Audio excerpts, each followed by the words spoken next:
Vlog on a blog. Tomorrow's news today. Get to the truth.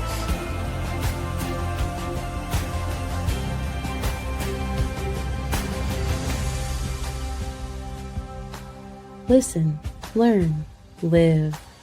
Visit us at yadayah.com. Welcome to the Vlog on the Vlog. Good to have you here, Roger, Kevin. As always, we begin with life aboard a carrier.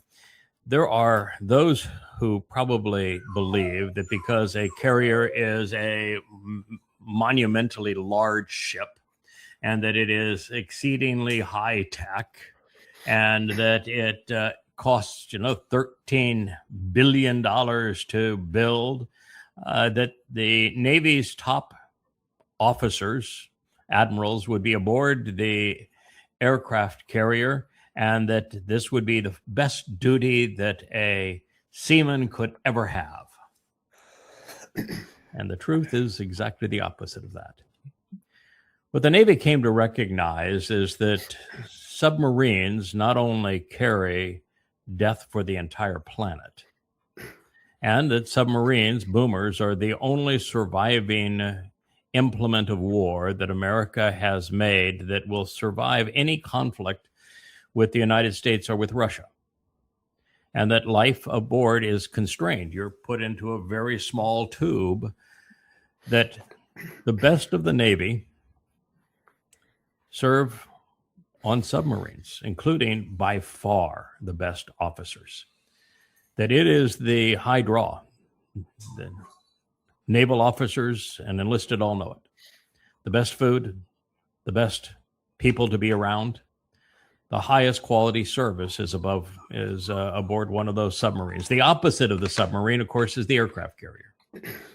And there are 5,000 sailors on an aircraft carrier, and they are the worst of the worst.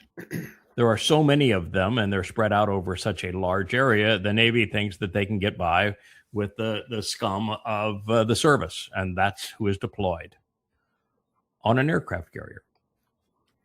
There's also this idea that you're going off to sea. What a grand adventure. No, that is an ugly tin can. Of the 5,000 sailors on that tin can, fewer than 500 of them ever see the light of day. The rest spend all of their time in dark, cramped, stinky quarters without so much as a porthole. If you see a hole in the side, it isn't for people to have sunlight. No, that hole in the side is for weapons portals. Mm-hmm. No, they never see the light of day. And the food's the worst. Your showers are timed. Your toilet is common. You have to sleep in far worse quarters than would be considered humane in a prison. Mm-hmm. You're triple bunked. And dormitory style rooms with other stinky men that have been limited in the numbers of showers they can take and the hygiene that they are given access to. It is a horrible situation for a day, for a week, for a month. And they've been stuck out there now in the Arabian Sea for 9 months. Mm-hmm. The noise is overwhelming. The ship creaks. And after 9 months, they've run out of everything on the Abraham Lincoln. Soap, toilet paper, decent food. It's so bad that according to the military's own publications, over 20 sailors have tried to commit suicide. Recently, a number of them jumped into the sea. I have done everything in my power to advise anyone who would listen, do not enlist in the U.S. military. In the Navy, you're treated like crap. You have no freedom at all. The life is miserable. And your life means nothing. Mm-hmm. You aren't protecting America's freedoms. You're depriving yourself of your own. This is horrid. And the man subjecting them to all of this is Bone Spurs, who got 6 deferments from the Vietnam War. And I want you to know that 9 months is nothing. Because as we will continue to discuss this war with Iran, as I foretold 2 years ago, has no end. Mm-hmm. It cannot be negotiated. It cannot be settled. It cannot be won. And it cannot even be abandoned. This is the worst possible situation. It cannot be abandoned. It cannot be continued. It cannot be won. And there's no way even to surrender. Literally, there is no way out. And every option is either horrific or worse. What do you think there, Roger? To rough an assessment? What you say is absolutely correct. I'd just like to add a couple of things to that. Please. I've never been in the military, but I know people that have, and I've hired people that have, and I've talked to them about this very thing. There's something called hot sheeting. That's where the same bunk is assigned to 3 guys, each have your own sheet, and you rotate into the bunk to sleep in it. So you're sleeping in the guy's sweat, his urine, whatever's going on there. You're sleeping in that. I've worked on boats offshore and spent time out there in the accommodation there. And I can only imagine it's quite a bit better, but it's still poor accommodations, even there. Yes. And the food is, it depends on where you go, but the food, it can be good, it can be bad. But there's one thing that I learned offshore, and that is when you're on a boat or a barge or a vessel doing work out there, there's one rule you must never break. You must never, ever piss off the cook. because he's the one that runs the boat. The captain just steers it. Cook controls it. And if you make him mad at you, it's going to be a miserable time. Yeah, I would say that food on a vessel like this starts off as good. It then goes to tolerable. And after a month deployment without going ashore, it gets to intolerable. After 9 months, it's inedible. That's where they are. Now, do they have means of resupplying it? Say yes, but even then, the resupply ships really have nowhere to go because America is completely boxed out of where it had all of its bases in the Persian Gulf. So they've got nowhere to go. Oh, this is criminal. What is happening to those who had such poor guidance that they believed the propaganda and they joined the military and they're committing war crimes and they're acting like pirates and they're being treated like crap. There was a difference, however, between a pirate and what someone serving in the Navy today, and that is that pirates had free will. They actually got to vote on where they would go, what they would attack, everything about their lives, even how they split the loot. In the Navy, you have absolutely no rights of any kind. This notion that the military provides freedom is the antithesis of the truth. It is the greatest robber of freedom in our world. Yeah, that's the thing. You're a pirate now without the pirate booty. There's no upside. Right. You're or the pirate freedom, or the freedom of being a a pirate. You know, you've been a pirate vessel. You could tell the elected captain of the pirate vessel, you know, I've decided I don't want to be a pirate anymore. Next time we go ashore, I'm going to resign, and that's fine. Mm-hmm. Right. The other, I saw last night. Yeah. I saw last night there was a report, and it did come from an Iranian news agency about, and it's what I think spurred all this jumping overboard news that we're getting from different press organizations, is that there was a knife fight in the galley that there were 7 sailors that okay. Yes. And others jumping aboard. Actually, when I saw it first, it was from an Iranian news source. And I said, okay, I'm not going to even report this. I would like to talk about life on a carrier because I know a lot about it. But I'm not going to report it because it's an Iranian source. And then I saw it next presented by mainstream media.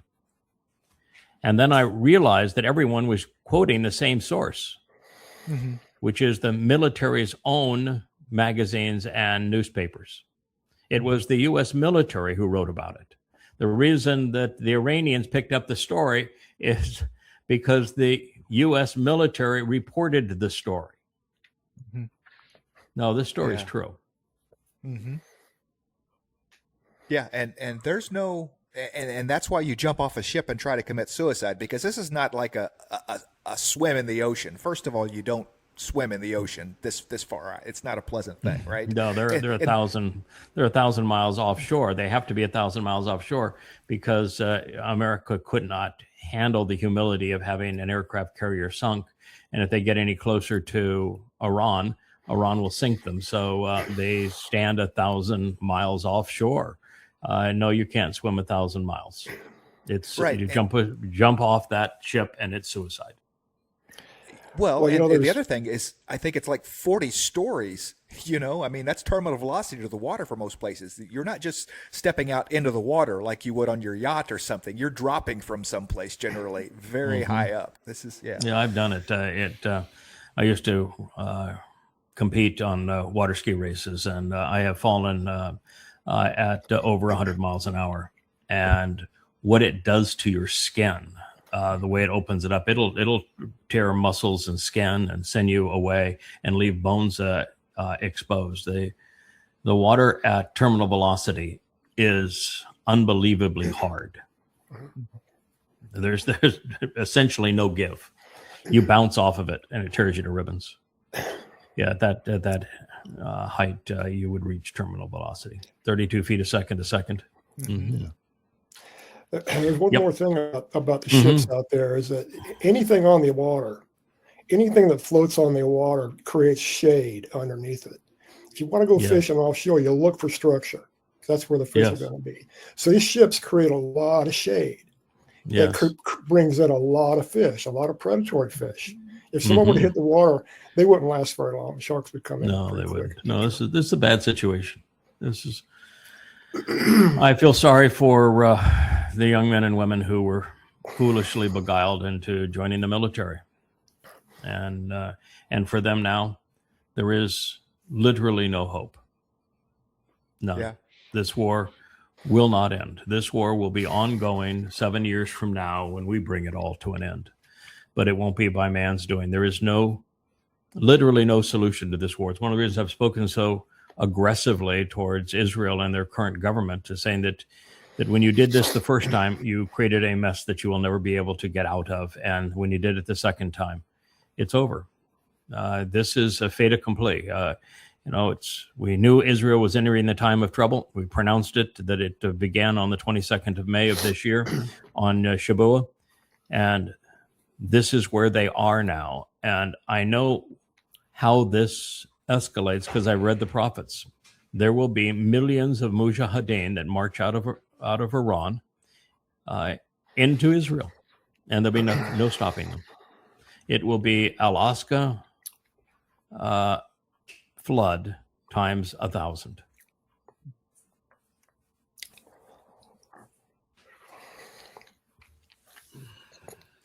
All right. They're trying. Palestine, verb. Taking something that isn't yours and shamelessly pretending it belongs to you while playing the victim. I Palestined this nest. Well, it's at least a step in the right direction. But let's be clear. Palestine is a vulgar ethnic slur, and it is an insult to history. Anybody who uses it, and the sad thing is that returning Jews used that term because that's what the British referred to it based upon the vulgar slur of Hadrian.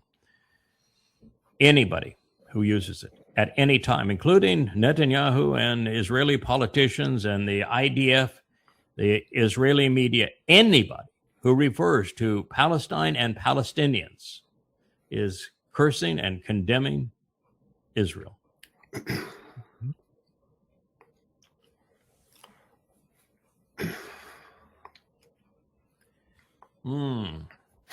Told you so. Eli Afriat is one of 5 or 6 pro-Israeli posters that showed back up this morning on my X feed. Maybe Grok listens to his critics because, I was protesting vociferously that those I chose to follow, I never see, and those that I chose not to follow, I see all the time. And all of a sudden, there were 7 or 8 of the pro-Israeli accounts back in my feed. This one is one of them. And my response to this is, I told you so, 2 years ago. We have the UAE now flying to Tehran to cut a deal with the Iranians. And the reason they're doing that is they realize that they made their bed with the Americans, and the Americans can no longer be trusted. And there isn't a single Gulf state that is capable of defending itself, even with huge military investments. Why? Because the Muslims that live in those states are not willing to fight and not capable of fighting. And they are not capable of operating the equipment. So they have zero defense. And so they're egomaniacal thugs with flags, pretending that private estates that are protected with American blood, had been protected with American blood, gives them some autonomy in this world, some credibility in this world, and it doesn't anymore. They've been exposed, naked, bare, including Mohammed bin Salman, who had the 7th or 8th largest military in the world and never fired a shot in self-defense, not one. And so they know they're in real trouble because America's never coming back to those bases. And even if America were allowed to come back and would rebuild those bases, which is not going to happen, America could be relied upon to the extent that it was relied upon the last time, which was when America decided to attack Iran. It told everybody in those bases to leave those bases. They abandoned their client. And there's no purpose in the petrodollar, and somebody saying, I'll sell oil in dollars and I'll reinvest those dollars in U.S. treasuries to keep up the petrodollar Ponzi scheme, if you're not getting the protection that was promised as a result of that scheme. And that protection is gone. And they're now in a position where Mr. A-hole there that is a money-grubbing asshole, talking about the guy on the right. The guy on the left is probably missing an arm and a leg, and his face has been mutilated, and it's a tragedy what has happened to him, but he had very poor parenting. Both of them represent an exceedingly disgusting religion. And the guy on the left, as a Persian, has a nation that's capable of fighting, capable of being inventive. They invent and manufacture all their own weapon systems. The guy on the right knows nothing. He would be a goat herder if it wasn't for the oil and gas underneath their lands and the Western alliance that created the petrodollar system to enrich him and protect him. But he is not much more than a goat herder. Yeah, it's typical Muslim ideology. It's if I can't kill you now, I make a deal with you so that maybe I can kill you later. That's what's happening here. Well, these are Muslims and Muslims. Mm-hmm, yeah. So they're really not as interested in killing each other as they are making certain that their interpretation of Islam, man on the left, is dominant and that they're not threatened again. And it was the man on the right who doesn't give two shits about Islam. Mm-hmm. Islam for him is the same thing it is for MBS. It's a means for him to claim that he has his God's divine right to rule over his people and be a money-grubbing thug and kill anybody he wants. They use the religion. The guy on the left actually believes the religion. And so they're in a position where they are having a dick-swinging contest as to whose interpretation of the religion is going to prevail. And there is no real meaningful difference between Shia and Sunni Islam, other than whose dick is bigger than the other. And that's it. And so the only thing that separates these two buffoons is that the guy on the left's ethnicity and culture is Persian, and they still value education. And there's something about the Persians that enables them to still think, even though they've endured 14 centuries of Islamic hell. And so this is an annihilation. And if the guy on the right even wants to live, he has to make a deal with the guy on the left. That's it. Because there's no one else no one on earth can protect him. No one. He can't protect himself. His people can't help. No one on earth, not any of the other Arab Gulf nations, none of them can protect themselves or this Gulf fiefdoms that they have created. They are completely vulnerable, and there is no protection of any kind. When this war continues, if they don't make a deal with Iran, they'll have no water treatment, desalination plants. They'll have no gasification facilities. They'll have no ports. They'll have no electricity. They will go back to herding goats. Yeah, and there's no doubt in my mind that this is them acting they're the kings acting in their own self-interest. They're not doing this for the nation of UAE, right? I mean, but there is no nation. There is no nation. The fiefdom. There's no nation of Saudi Arabia. There's no nation of UAE. There's no nation of Kuwait. These are personal estates with flags. They were set up by the Brits because they bribed the Wahhabs to go attack the Ottoman Empire and in World War I. And the Brits have never been good at understanding the consequences of their actions. So these are private estates with flags where the security services for the money-grubbing goons is provided with American blood. And that blood ran out. And it's never coming back. Now, there's a bigger issue here. And that's the issue that I started the show saying, that the U.S.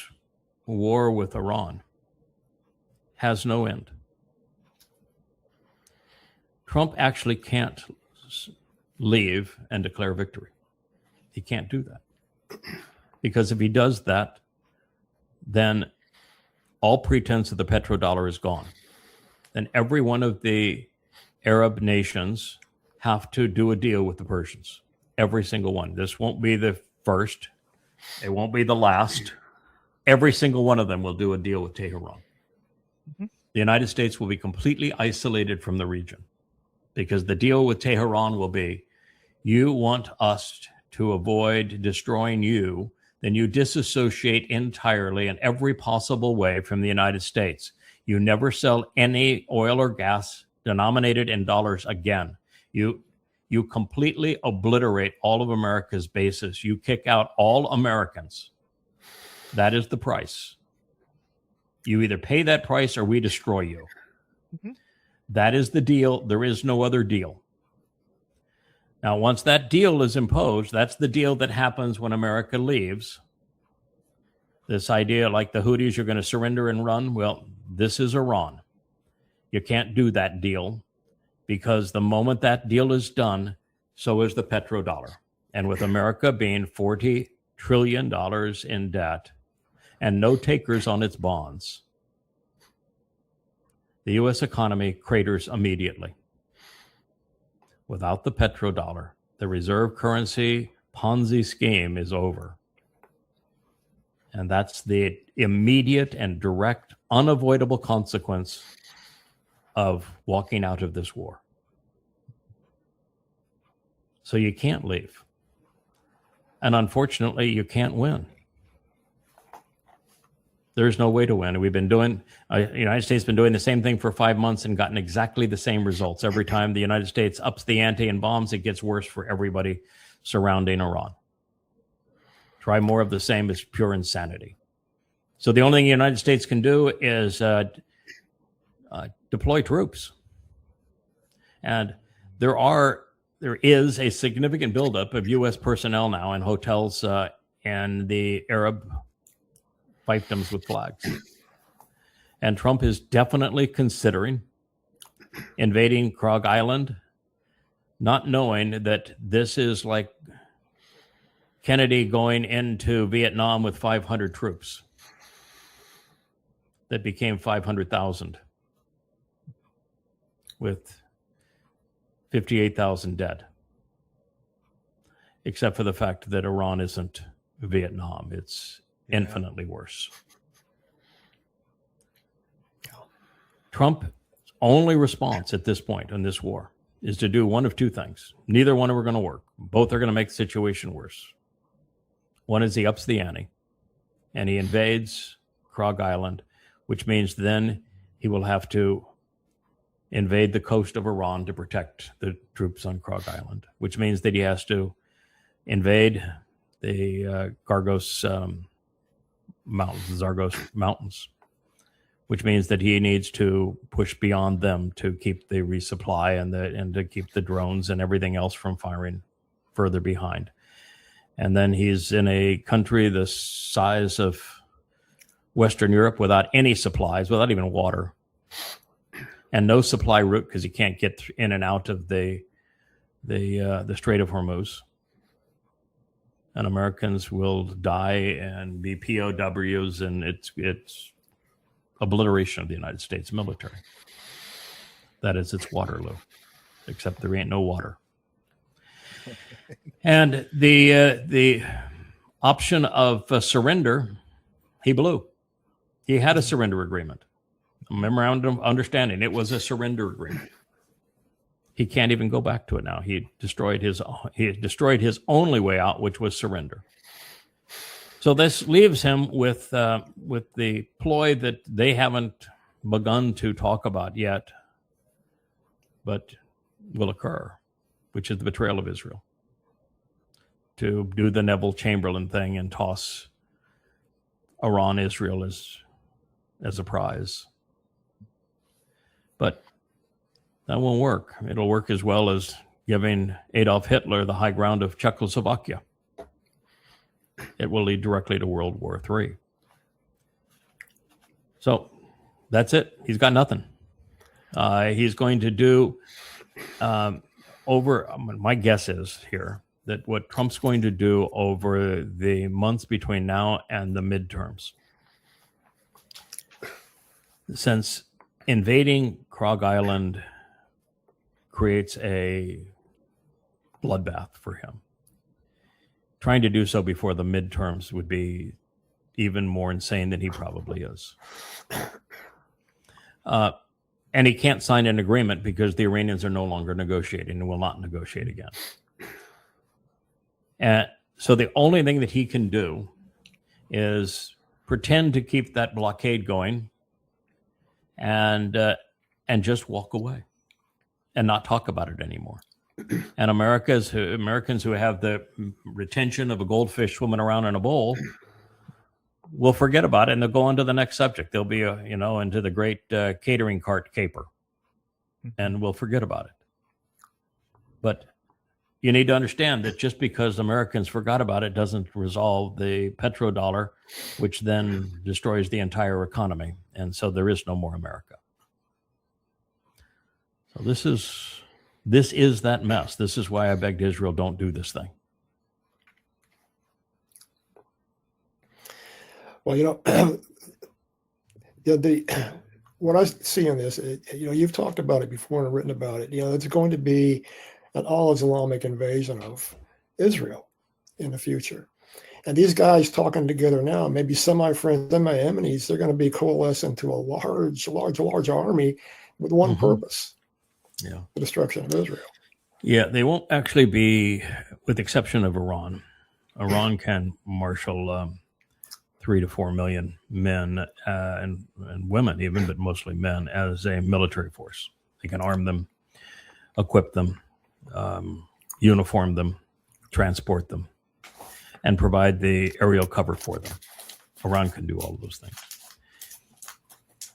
Saudi Arabia, Kuwait, UAE, Qatar, they can't do any of those things. And the slaves that they have building those countries, they're not going to fight and die for them. But there are young people in those countries who will jump at the opportunity to engage in the great jihad. And so the numbers of people, the troops will swell, although the Iranians aren't much going to need them or want them, because all the others, they're undisciplined. They require food and transportation. They're hard to manage. They don't contribute anything, and they're certainly not needed. So I don't know how many people join them on the way in. I think they'll have significant Shia Muslims that join them as they march through Western Iran, which we now call Iraq. And there'll be some that will join them as they go through Syria. But, and I'm sure they'll be joined by Hezbollah as they enter Israel from the northeastern side. But they don't really need much help. They will likely get a bunch of Egyptians that will want to play jihad too, but they will come from a different direction. It's going to be 4 million jihadists, by the way, Israel. All right, Glenn Deason is a fairly decent guy. Now, I've told you that Pop, the guy that we've listened to from now and again, is as charismatic as your grandmother's bathroom wallpaper. He is the ultimate monotone. If you can make it through his opening soliloquy before he introduces a guest, you have done well. And Alistair Cook, when you listen to him talk, that is worse than watching paint dry. But he is he's fairly erudite, and Glenn is exceedingly well educated. He's a brilliant fellow. And so I do, on occasion, listen to his show, although some of the times you just go and you say, oh, God, the guest you have is so anti-Semitic. You just need to stop this. This is not working anymore. Well, in this particular case, the message is that this is the end of diplomacy. And that's the theme that I want to keep on reinforcing in this program. There are no more deals. Nowhere in the world. There is no more diplomacy. Deals and diplomacy are dinosaurs. They're relics of a bygone era. Russia knows that it cannot negotiate a deal with the United States because of Trump, and it cannot negotiate a deal with Europe because of its leaders. And so there will be no settlement in the Ukraine proxy war against Russia. The Ukrainians have passed legislation that says that there'll be no more dealing with Donald Trump. Now, that should not be taken as they want to kill him. This whole catering cart caper with Trump in the Turkish food cart. And we'll talk more about that later. When asked, Arachi was asked, was there a legitimate Iranian assassination attempt against Trump? He says, are you crazy? The most effective weapon we have against the United States is Trump. He's doing more damage to the United States than we could possibly do. No, we're not trying to get rid of Trump. We're just not going to talk to him, but we're not going to get rid of him. Are you crazy? No. But diplomacy is gone. We have gone back to the days of war. We're in like 1910 Europe. The powder keg's about to be ignited in World War I, and the idiots are so stupid that they'll usher in World War II, but now it's World War III. It's the only difference. So the day of the deal is done. There will be no deals.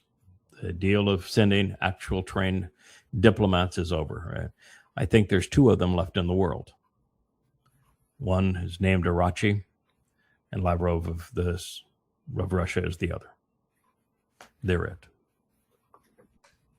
It certainly isn't little Marco. Oh, yeah. China's setting pretty good, too. They are right in the middle of it without having to do anything, to fire a shot, to do anything. Yeah. I don't know really how to quite ascertain Chinese diplomats. And the reason is because they don't stand out individually. Mm-hmm. They aren't men educated and equipped to convey a message who are comfortable on their own feet. As Rocky, brilliant, articulate, well-educated, he's got the JFK Kennedy-esque quick quip for everything. I mean, the Iranians can send him out and say, "You're our guy." Putin can send out Lavrov and say, "You're our guy." I mean, you know your craft. You're very careful. You're a professional. I don't see that so much in China. I would agree with you that China's in the driver's seat. What you see in China is a little different. What you see in China is actually very little talk. Mm-hmm. It's all do. Mm-hmm. And what China has done is taken over every country of Central and South America. And in every one of those countries, China is either their largest trading partner or their second largest. China does deals. China presents economic programs that are mutually beneficial. They say, we have the expertise and the funds to build your airport, to build your railway, to build your water treatment plants, to build your roadway systems, to advance your ability to mine or to extract oils or gas and to transport them. We have the ability to do all of that. We have the know-how to do it. We're the best in the world at it. And we have the funds to finance it. And so we'll make you a deal. We'll come in and do those things, and you can finance them on a fair interest rate. And if you pay off that note, they're yours under the agreement. We can continue to use them with you. And if you don't, they're ours, and we will use them as we see fit. It is a fair deal for everybody, no matter how the payments go. And it has put China in a position where it is the de facto economic leader of Central and South America and almost all of Africa and Asia. So China does. They don't so much talk. Iran, Arachi and Lavrov, they're masters of words. China's not a master of words. They're a master of building. Well, and the other side of diplomacy is it takes two to tango. So when you have these idiots in the UE and then you have Satan as Donald Trump, it's very hard to be diplomatic whenever you can't find a tango partner that you can be diplomatic with, right? I mean, listen, Russia did everything they could to resolve the differences between NATO, Europe, and the United States without war. And they found that they had no diplomatic negotiating partner. And Iran did everything they could also to negotiate and to resolve these issues, and to found that they had no negotiating partner. So negotiation is dead because the United States is incapable of negotiating. Mm-hmm. I mean, the only solution right now for the United States is to do two things that are not in its nature and never been in its nature. The United States is lost on all grounds. It is no longer the hegemon of the world. It's no longer the economic engine of the world. It's no longer even the military leader of the world. It's no longer the leader of the free world. It is no longer anything except in its own delusions. Well, it's a consumer base. That's how everybody sees us.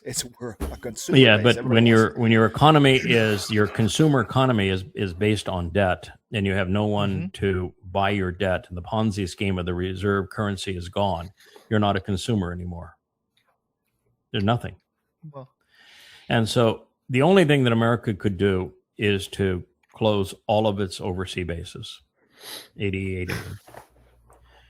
Essentially shut down its military. Go from spending $1.5 trillion to spending nothing. To shut down the CIA and the NSA.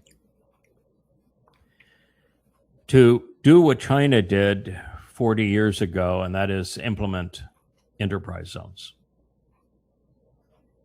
Give men and women the opportunity and the responsibility to build things again.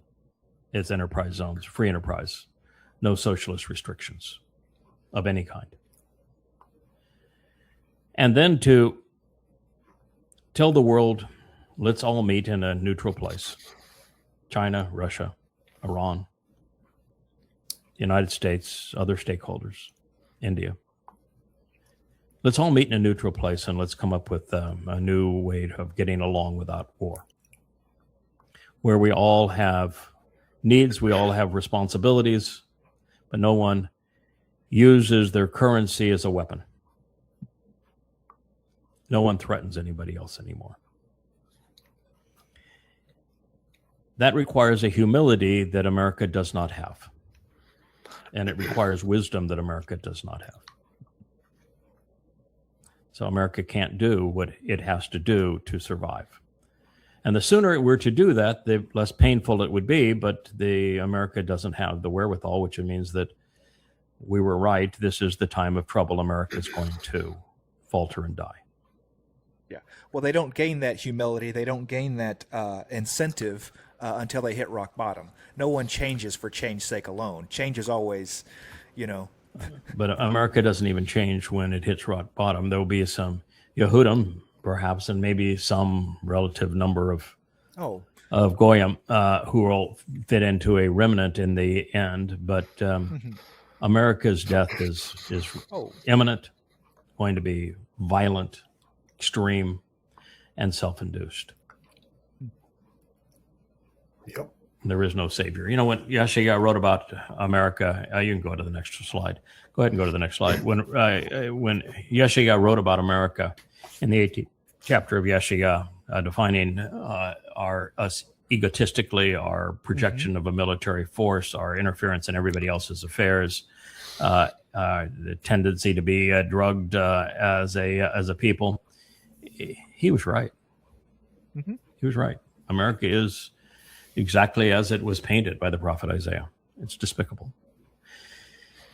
This is in response to Trump's pronouncement yesterday, where he said, I think it was day before yesterday, was when Bobblehead Girl, have you seen the video of Bobblehead Girl? Uh-huh. She's one with a little scarf around her neck, and the hair that comes in. She looks like a bot. And she is the highlight right now of social media. And she's going to be the new press secretary, they say. Bobblehead girl. And you can actually buy her for your dashboard. You can buy it. She comes in a bobblehead form. Perfect, right? People are having fun. Who knows if she's a real person or not? I don't even know.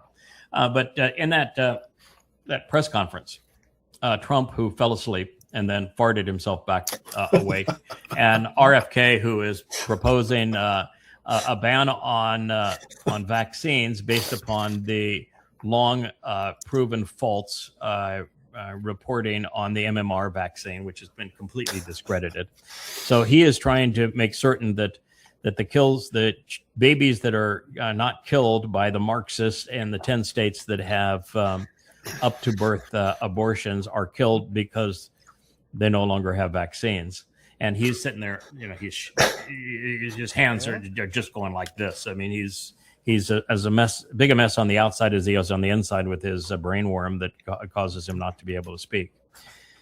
And Trump farting himself to sleep, and then you have bobblehead girl. In that same disastrous experience in the Oval Office, he made this statement: the U.S. has total control over the Strait of Hormuz. I think we'll keep it. Correct. Our naval blockade is being called by everyone a wall of steel. That's everybody in his head. Everyone calls it that. Yep. And Iran can do nothing about it. Iran is all talk and no action. Actually, Iran is no talk and all action. Mm-hmm. The bully of the Middle East is no longer. You're right. You've had to leave. You've been booted out. But this little chart I thought would be an interesting way of underscoring the idiocy of Trump's statement. That downward plunge of the red line, that was Trump's doing. That's the transit through the Strait of Hormuz. Yep, you're really doing a great job, pal. Keep it up. The whole world will starve. We missed the very end of the post. The bully of the Middle East no longer. Praise be to Allah. Oh my. How did that go over with MAGA? I mean, praise be to Allah.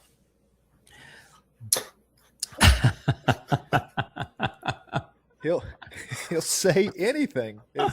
Praising himself. Boy, the demons that are running around in that man's brain. Oh my. Satan incarnate. There you go. Praise be to Allah. Yeah, this looks, I don't know what these numbers on the side are. Is this 100%, 20%? I don't know what those are. It's the tonnage. Okay, tonnage. I think it's tonnage. It's volume, so it'd be tonnage. Okay. It could be numbers of actual, because that number is also, if you look at 100 ships per day, that was between 1 and 200 ships per day was kind of the average transit in the Gulf. So it could be that it's tonnage per day or it's ships per day, but I think it's tonnage. Doesn't matter which one it is. It just shows that it was pretty consistent going through the Strait of Hormuz and in 2025 and come 2026, nothing. I would be curious to compare it to the 70s, because the Strait of Hormuz was the issue under Jimmy Carter, wasn't it? That there was no oil coming out at that time, and that was the oil embargo. There was. It was a little different. The embargo was of the United States for the 2 wars that the Muslims lost, the 6 Days War in 1967 and the Yom Kippur War in 72, 73. Those 2 wars that the Muslims lost pissed the Muslims off. So they decided that they would retaliate by cutting off their own arm and having a fuel embargo for the United States. It didn't turn out very well for them or for anybody. And certainly America should have learned that, that this petrodollar scheme that Nixon had created just 10 years earlier was a real loser. And so it was just an overall embargo of the United States as a response to the 2 wars that the Muslims lost in trying to destroy Israel.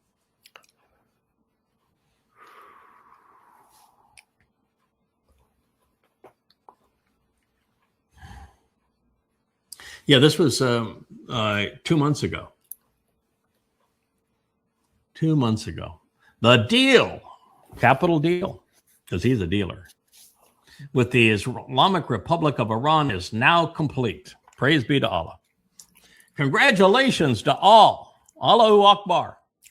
I hereby authorize the toll-free opening of the Strait of Hormuz. Couldn't even read his own agreement, where it gave the Iranians total control over the strait to do as they wanted. And simultaneously herewith authorize the immediate removal of the United States naval blockade, which, by the way, still remains. Ships of the world, start your engines. Let the oil flow. President Donald J. Trump. I can just see the pom-poms. I mean, and yeah, diaper bag girl Ava Braun would have hers. We would have had KKK Barbie back in that day. She would have had hers, but she evidently got pissed off as Trump choosing to sneak out with diaper bag girl and his personal bottom wiping valet, and leaving her and the other White House staff members to die on Air Force One as decoys. So she didn't think that was fun, so she resigned yesterday. Right. Anyway, the pom-poms would have been going, and fireworks, and this was right before, not too far before the 4th of July and the big 250th anniversary. Oh, he was so proud of. And then then he signed the agreement in the Treaty of Versailles Part 2, and then we read it. We went through every point of that 14 points of the Memorandum of Understanding, and it was a surrender document. Yes, got nothing. Gave up everything. And so Trump welched on his own deal the following day. Donald J. Trump.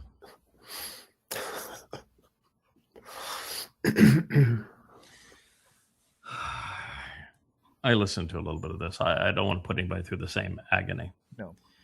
The two blondes that are in the position over the EU are two of the most pathetic, disgraceful, ignorant, irrational, immoral people on the planet. It just constantly reminds me of why God says, I regret having created humans. She is speaking of Hiroshima and blaming Russia for Hiroshima. And she says, how dare the Russians threaten us with nuclear annihilation and, considering what they did in Hiroshima. Russians didn't have a bomb at that time. No, really? The only reason it got used is because there was only one people on the planet that had a bomb. That's the only reason it got used. And they only had two. That was all they could make. They were trying to make a third one because they wanted to deploy. They didn't want the Japanese to surrender. They wanted to deploy a third one. And no, there's the lack of understanding of history is one of the great disgraces in the world today. Complete ignorance of history. Denial of the Holocaust all comes out of the EU. It didn't happen. Yeah. There wasn't 6 million. Mm-hmm. Anything they can do to deny the Holocaust. I mean, anything they can do. Particularly the Poles want to deny it, and they were the second only to the Ukrainians, the worst of the worst. Von der Leyen and Ilya Kallas are going out of their way to create a narrative where they see Russia and Putin as the evil of the world that must be exterminated. So they're trying to raise an army to go in there and do it. Mm-hmm. And in fact, it was the Russians that resolved the previous World War against the Europeans. And there were a lot of Europeans that joined the Germans in Operation Barbarossa. About 20% of the troops were from other European countries. And so it was the Russians that stopped the arrogance of the Europeans. And Russia's had it with them now. They are really, really done with them. They realize there is no negotiating with them. You can't resolve it. So all they're doing now is they have bottled up Ukraine. So they have bombed all of the railways and roadways in from Poland and Moldavia and every place else. And they've completely isolated and destroyed the port facilities in the Black Sea.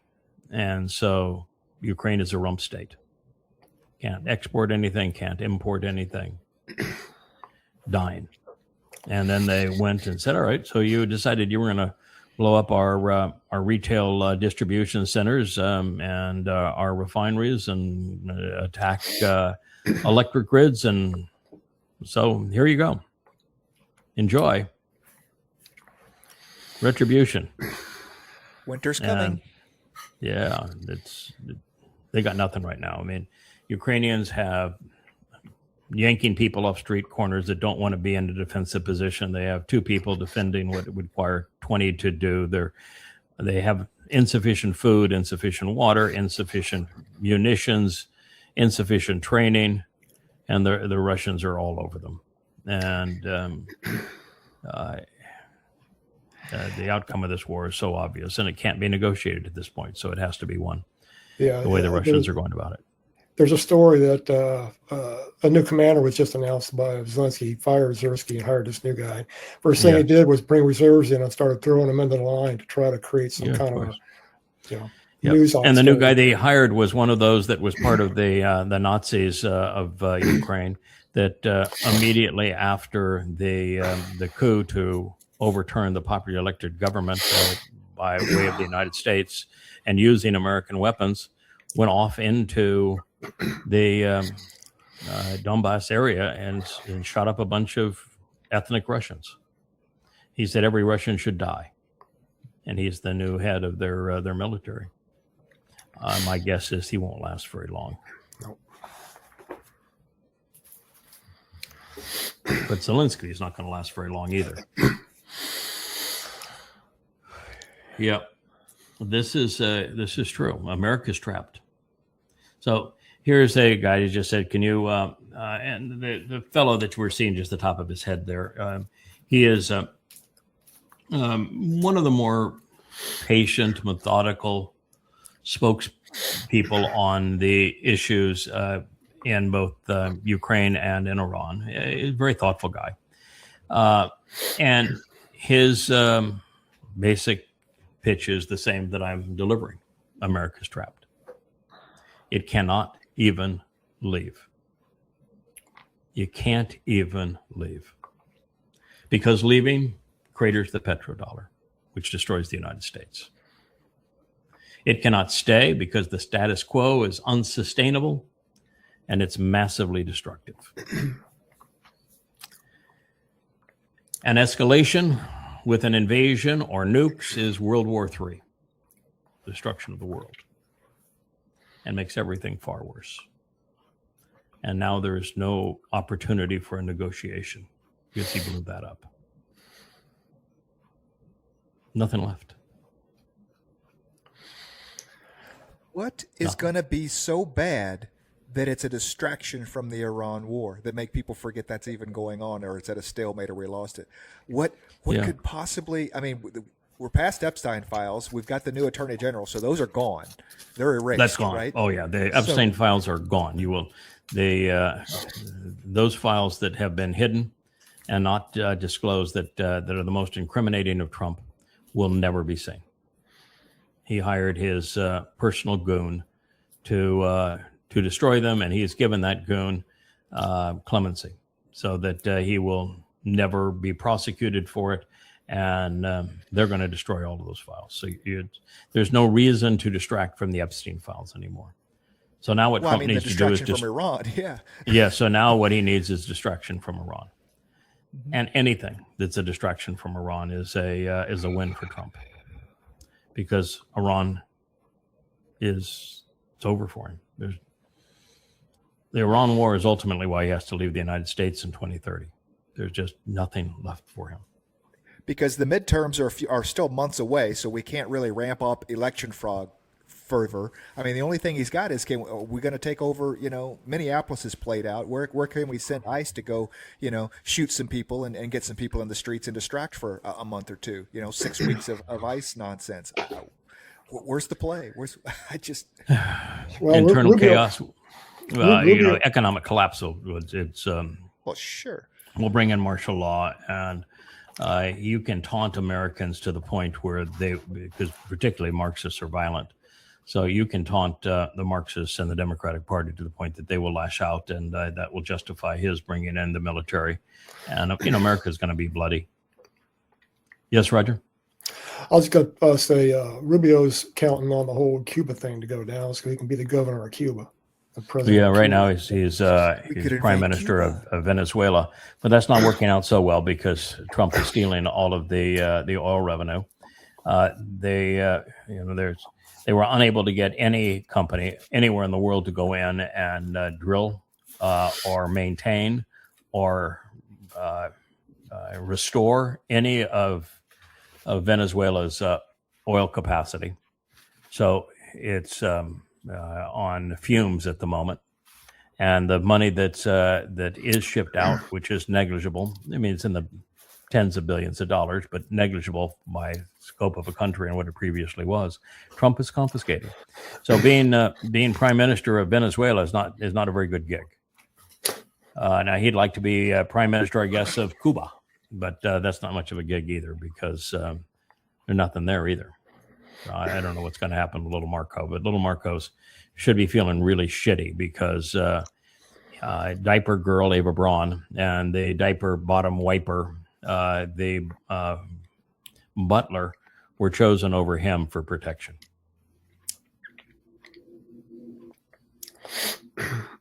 Marco had any character, he'd resign.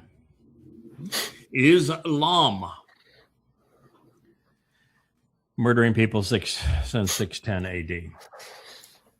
And they actually started murdering people about 622, but that was when Muslims, not Muslims, that's when pagans from Yathrib came and bailed Muhammad out. Muhammad had been run out of Kaabaville in shame because of the satanic verses and because of the joke of a donkey mule ride from the Kaaba to the Temple Mount to go visit Allah after going through hell. And as a result of those two lies, he was laughed out of the area surrounding the Kaaba, and he looked for some place that would take him in. And he was told everywhere, no, you're a laughing stock. We don't want you. You're nothing but trouble. But there were 20 pagans from Yathrib that were off on some kind of an affair. And he met with them and they said, you sound a lot like the Messiah that the rabbis and Jews in Yathrib keep on telling us about. He said, yeah, that's me. I'm the Messiah. Yep. Yeah. Okay. Well, then they'll be happy to see you. We'll bring you back. And I said, well, we got a little paperwork we need to take care of here. Here's the deal. In my religion, you are going to be terrorists. You're going to plunder and enslave and rape and rob for me and my God. I get 20% of the cut. You get to keep 80. And it's a special deal, special dispensation for you. Not only we're going to make stealing and rape legal and murder legal, we're going to make them celebrated. And so while you're doing them, you're going to be considered a really good guy for being a mass murdering rapist and thief. And if you get killed doing it, then my God is going to see that you are rewarded with multiple virgins in paradise. That's the that's the deal. Right? They said, "Oh, well, we're all in." Sure, sounds reasonable to us. We're all in. And they said, "It's okay. Then swear your oath." This is the pledge of Aqaba, and the pledge of Aqaba is we pledge to wage war against all mankind. That's the first year of the Islamic era. Muhammad then goes into Yathrib, which was 30,000 strong Jewish community, a farming community. He perpetrates apartheid and then genocide on the Jews. And then there was apartheid and genocide on all of Arabia. And then there was apartheid and genocide on much of the known world. That's Islam. Murdering since 622 in massive scale. 14 centuries of apartheid and genocide. And still it's insufficient to convince Marxists that Muslims are deadly. That's a heck of a resume. And I know the religion better than anyone on earth. You don't think so? Well, you go to yadayah.com, you read the 5 volumes of Goddamn Religion, and you'll know what I know. I guess it's if you can't beat them, join them. Islam is the most murderous in history, and Marxists are only second place. So they figure if they can join together, maybe they can. Yeah, they don't even need to do that, of course, because, well, Marxists are in second place overall. Marxists have had 100 years, and Muslims have had 1,400 years. Mm-hmm. And the last 100 years, Marxists are outpacing Muslims by a prodigious amount, such that Marxists have murdered upwards of 200 million people in the last 100 years. So, they're surpassing Islam very quickly. They didn't need to associate with Islam to be more murderous. And we're not giving Christianity a pass because they're called the Dark Ages because nobody wrote anything down. So there was plenty of killing that. Well, Christianity focused its hate and vitriol on one group of people, Jews. Mm-hmm. And so we have a special bone to pick with Christianity for dehumanizing and demonizing Jews for killing their imaginary God.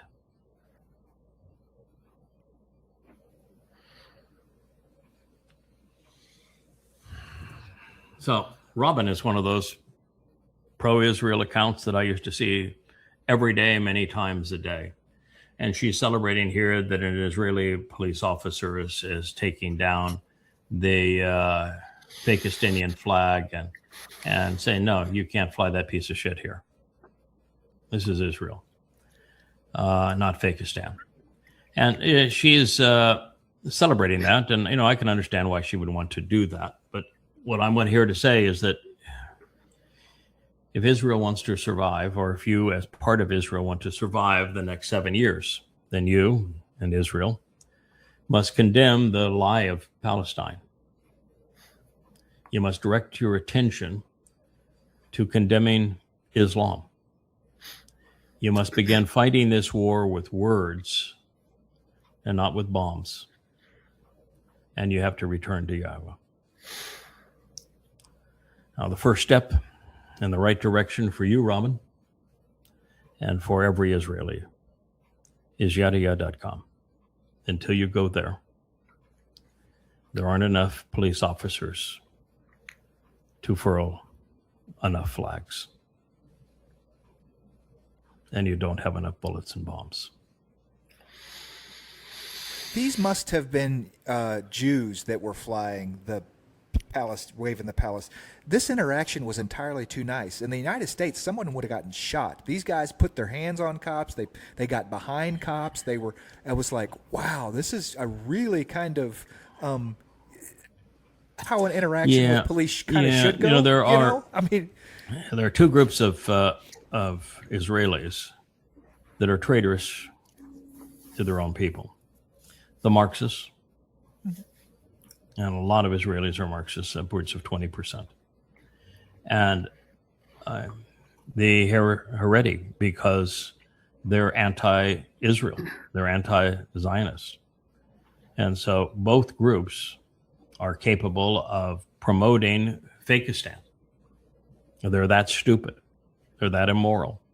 They're that caustic to the very survival of Israel. So I think your point is probably right. If it had been a Fakistanian, a Muslim, it would be, I kill you. That, in fact, that officer could not have walked up to them with both hands on the flag because they would have grabbed his pistol and shot him. Yeah. So I think you're right.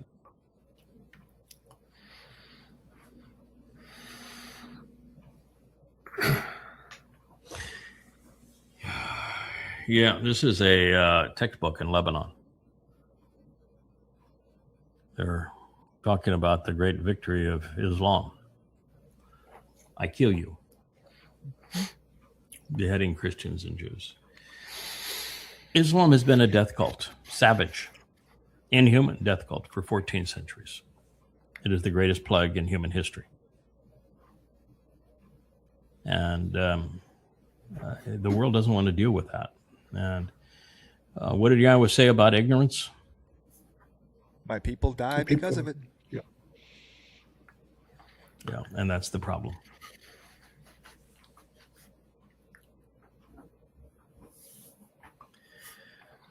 This the museum that has the rights to this painting, owns the painting, had a conniption fit that it was used to present Muslims as slave traders, particularly of white women. And so they said, you can't use it. And the people that were using it said, oh, yes, we can. It's not copyrighted anymore. And it's a accurate historical depiction. And they also said there's 20 more like it. Islam was established based on the slave trade. Muhammad began enslaving his own kin. Then he enslaved Jews. And they didn't just enslave them, they were sexual objects. The women that were enslaved were raped by Muhammad and by his goons. Raped over and over again. Age didn't matter. And in the most cases, it was even worse than that because these women had to watch Muhammad and his goons murder their fathers, torture and murder their husbands, and enslave their children. And then those same goons that had screamed Allahu Akbar as they did those things and destroyed their homes took them as sex toys and raped them over and over and over again, with Muhammad participating. This is the religion of Islam. And the children that they sold into slavery, they used to buy more weapons so they could do more terrorist acts like this. That is the truth. Yeah, it's irrefutable. That's their heaven. That's what they do on earth, and that's what they expect for martyrdom. Scum. There's no more reprehensible peoples on the earth than that. That is as bad as it gets. You know, I'm not sure. I mean, I have written 4,200 pages documenting the earliest Islamic sources showing that Muslims are savages, that they are pedophiles and rapists, mass murdering slavers, and proving it. And yet, I actually don't think they're the most vile people on the planet. I think it's the rabbis that sold the Talmud to them, that created the Quran so the religion exists today. I think it's rabbis that are the most vile people on the planet because they're the source of the lie of Jesus and Christianity and the source of the lie of Allah and this horrible treatment of women. If it wasn't for the rabbis, neither of those things would exist today. So I think that if I can disagree with you here, I'd say that rabbis are worse than Muslims. Agreed. Well, the metric is no politics and no religion. So at the end of the day, in 7 years, it won't matter. I mean, who gets the worst place prize? It's going to be two options. Yeah, it's going to matter to some. Yeah, I'm going to disagree with you too. You'll probably agree with me at the end of it, but I'm going to disagree with you too. The reason for judgment in the end actually isn't to decide who goes to Sheol and who stays dead, because those who were just played into being idiots are just going to stay dead. There's no reason to revive them for a trial, no reason to waste the energy to do so. The whole reason for the trial is to decide of those that are going to Sheol, which of them deserve what kind of recompense before they go. The men who treated a woman like this have to be raped. Mm-hmm. I don't care if they're being raped by a broomstick. And their embarrassment, humiliation, and anguish has to be 7 times worse than they inflicted. Mm-hmm. So that is what we're up against, and that's what has to happen for. I don't want to leave the site, but we had a an issue here. So let's hope that we can get this back. Anyway, let's hope that that's where we had a message that was up here in the left-hand corner. Tried to close it and did bad things to everything. Every trial is going to be to determine, thank you, Rich, how much retribution is handed out before they get sent to Sheol. And that's a job that we are going to have to oversee. And so we are going to prioritize the worst of the worst. And the people that the bad things were done to have to know that recompense is happening as well, right? Correct. I mean, they have to have closure. It's point. Yes, yeah. That's no, it's not pointless. No, it's not pointless. It's still pointed, and that God is fair, so that those who perpetrated this before being sent to Sheol, which is simply a black hole, where there no fires or no torture, just an internal prison, those being sent there have to pay a price for what they have done before they get sent there. That's the only way God can be fair. And of course, it is fair to provide closure for the women like this that were abused, so that they can see that those who abused them in this way were ultimately held accountable by God. So that is what we're going to do. And there will be a hierarchy. People like Eusebius, a name most people don't even know, is going to be in the top 10 villains of all time.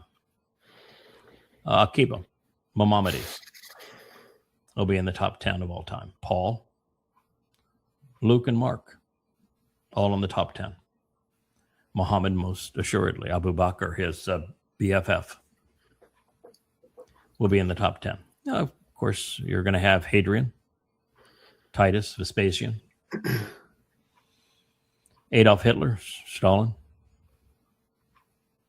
There's a lot of candidates for worst ever. And I want to know the rabbis personally who sold their Talmud stories to Muhammad for $1. Right. I got a real bone to pick with them. I want to have access to all of those early rabbis who let Paul get away with robbing Dode to create the myth of Jesus. I got a real bone to pick with you too. You think 1,200 and what'd you say, 73 days on the Temple Mount's going to be long? That's going to be a long 10 days, man. 1250. 1250. No, the 10 days. First of all, there are a number of possibilities relative to these trials. Mm-hmm. One of them is that in the 3 years that we have our working vacation, that everybody who has died previously, we can just go ahead and take care of them before we return. Ooh, that's not a vacation. Okay. Get that's it done. Not even a little. It's not a working vacation. There's no vacating in any of that. That's work. That's the nastiest of the work, man. Well, I'm here to tell you that 3.5 years is, when I say a working vacation, I think we just show up and say, okay, what did we get wrong? How do we correct it? What is your agenda going forward? How can we best prepare to meet that agenda? What would you have us learn? What did we miss that we just didn't perceive? I think that's how we began. So I think it is a great learning opportunity, which I think will be enjoyable. But then I think there's a time we take care of business.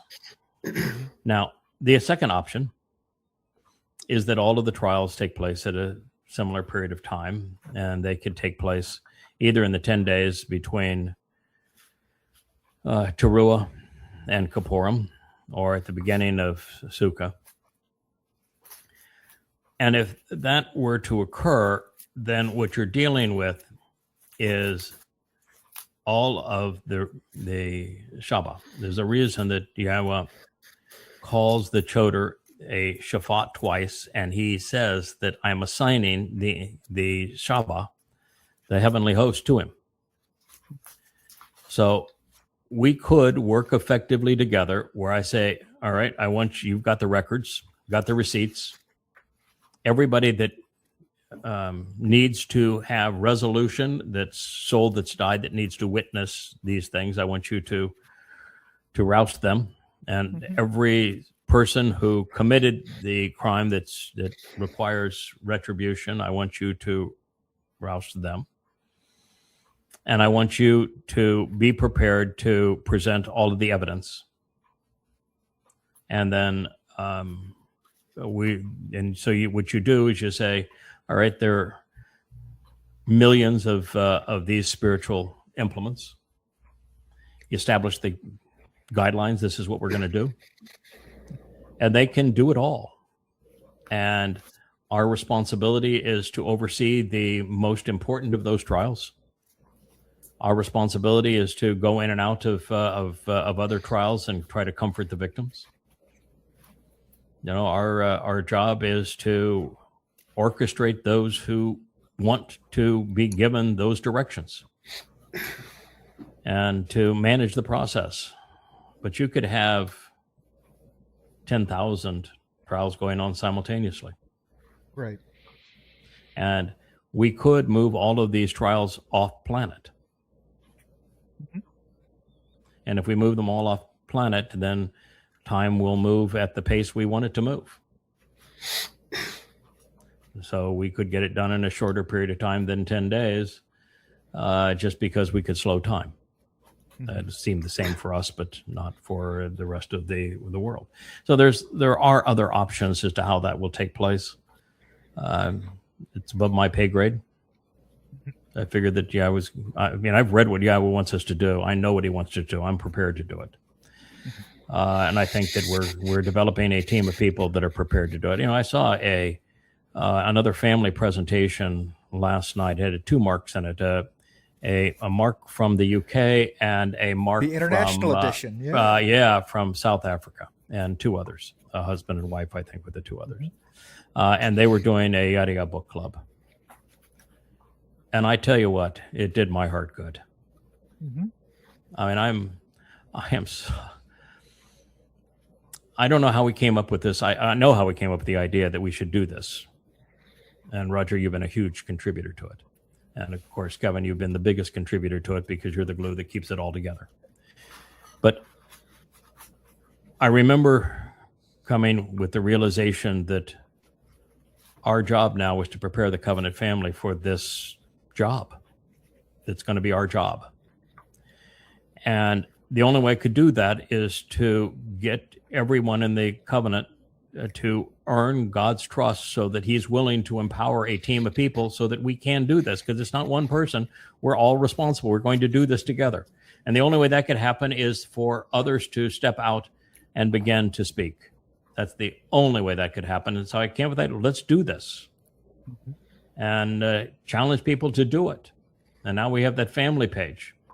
And then you see something last night like that, and you just go, boy, was this ever the right thing to do at the right time? It's the answer. And so you want to know, how can we do it? Because we have a family, a team that can do it.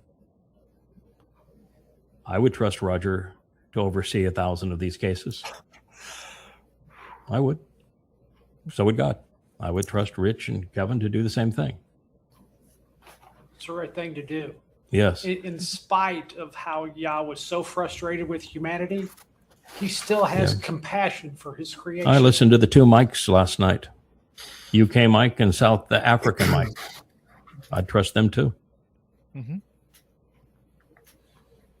You know, I was listening even to Shannon interview Perry. And when Shannon made a comment, what he revealed is that he's reading the current material, that he has processed it. He is listening to these vlogs. He understands exactly where we have gone. He understands how all of this fits together and how we are in this extraordinary place, growing together as a family. And the way he posed questions to Perry with that kind of insight, said, yeah, man, this is a man that has an outreached outstretched hand that everybody just views as, boy, he's a nice guy. He's devoted. He's caring. He's personable. He's a man that walks the walk. He's also a man that thinks the think. Oh yeah, you bet. You bet. So this has been the best thing we've ever done. Yeah. So yes, that's how I think we handle it. But again, when in that process, God's going to do all of this, some of it at one point, some of it at another point. That's his call. Right. Our job is to do what we're doing, prepare the team to do it, to understand enough so that we can exercise good judgment, so that we can process everything in accordance with what God would want us to do, so that the more of us become many me's, the better. Not talking about many me as in me. I'm talking about many me's in terms of Yahowah, projections of Yahweh's persona. That's kind of what we want to be, is projections of his persona. Yeah, I think we're just going to kill people. He actually said it. That's one of the most amazing things I think I'd ever heard. And here, over a year ago, we announced that he's Satan. Satan incarnate. He can be the most deadly man in the history of the planet. And the man affirms that we were right when he says, I think we're just going to kill people. I can remember a time not too very long ago where if a politician stood up and said that, and it was broadcast, every newscaster in the world would be all over that. This guy isn't fit for the office. But now, he wouldn't. He'd be impeached the following day. Yeah. He wouldn't survive in office 24 hours. And now that's routine for Trump. He's projecting his real intentions. Yeah, he is. When the psychopath tells you we're going to kill people, guess what? He's going to kill people. He is killing people. Yeah, he told it that he was going to wipe out an entire empire. Going to wipe out every Iranian. Yeah, this is the guy that years ago said I can gun down a man in Times Square and get away with it, right? I mean, he literally thinks he can do whatever he wants whenever I want to, and people are going to be okay. They're going to let me do it. Well, because he is in league with Satan. But I'm here to tell you, he loses. September 24, 2033. You're a piece of shit.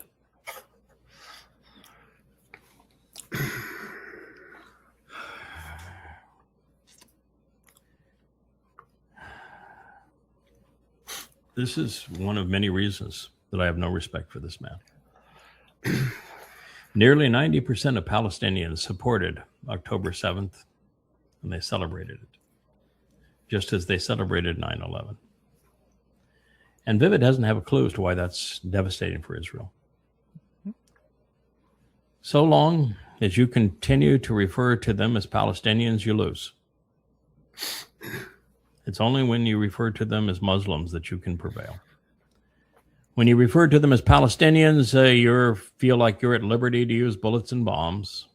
When you refer to them as Muslims, you'll know that you're restricted to words. And words are far more effective weapons than bullets and bombs. And you'll actually be destroying the actual culprit, the source of your misery.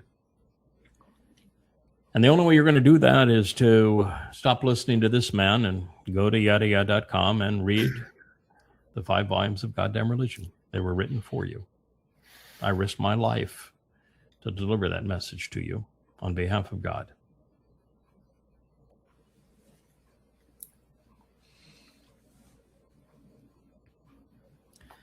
Can you imagine being stupid enough to write Islam on top of the wolf in sheep's clothing?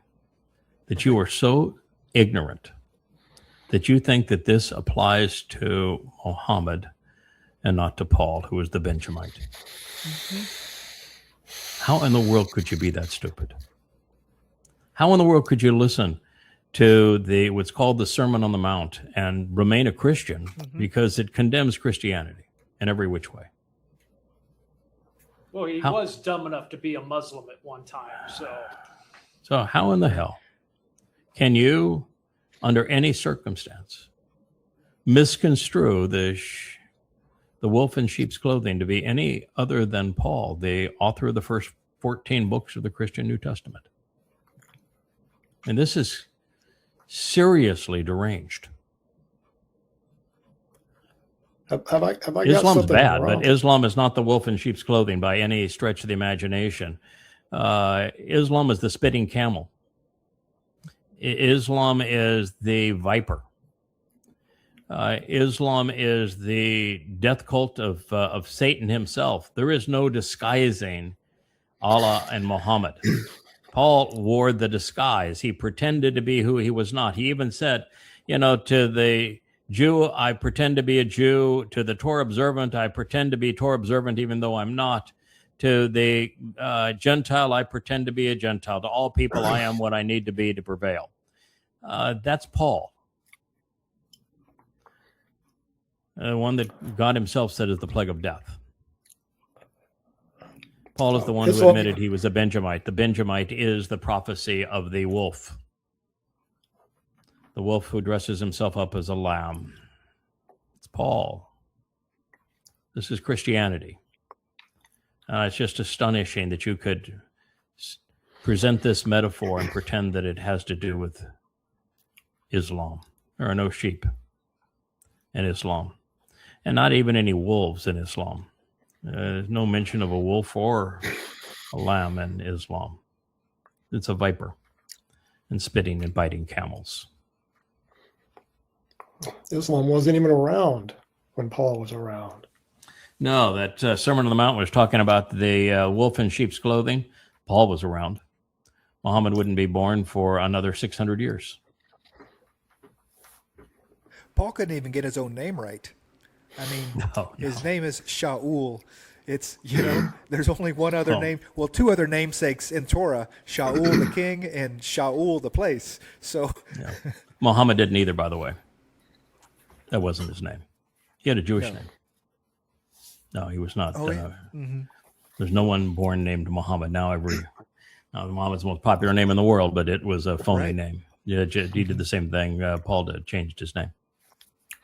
I remember that his wife calls him that when she says, "No, you're not a demon possessed. We can make good use of this. The profitable profit plan." Yeah. Yeah, the profitable profit plan.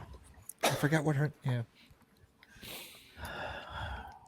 Bye bye bimbos. So,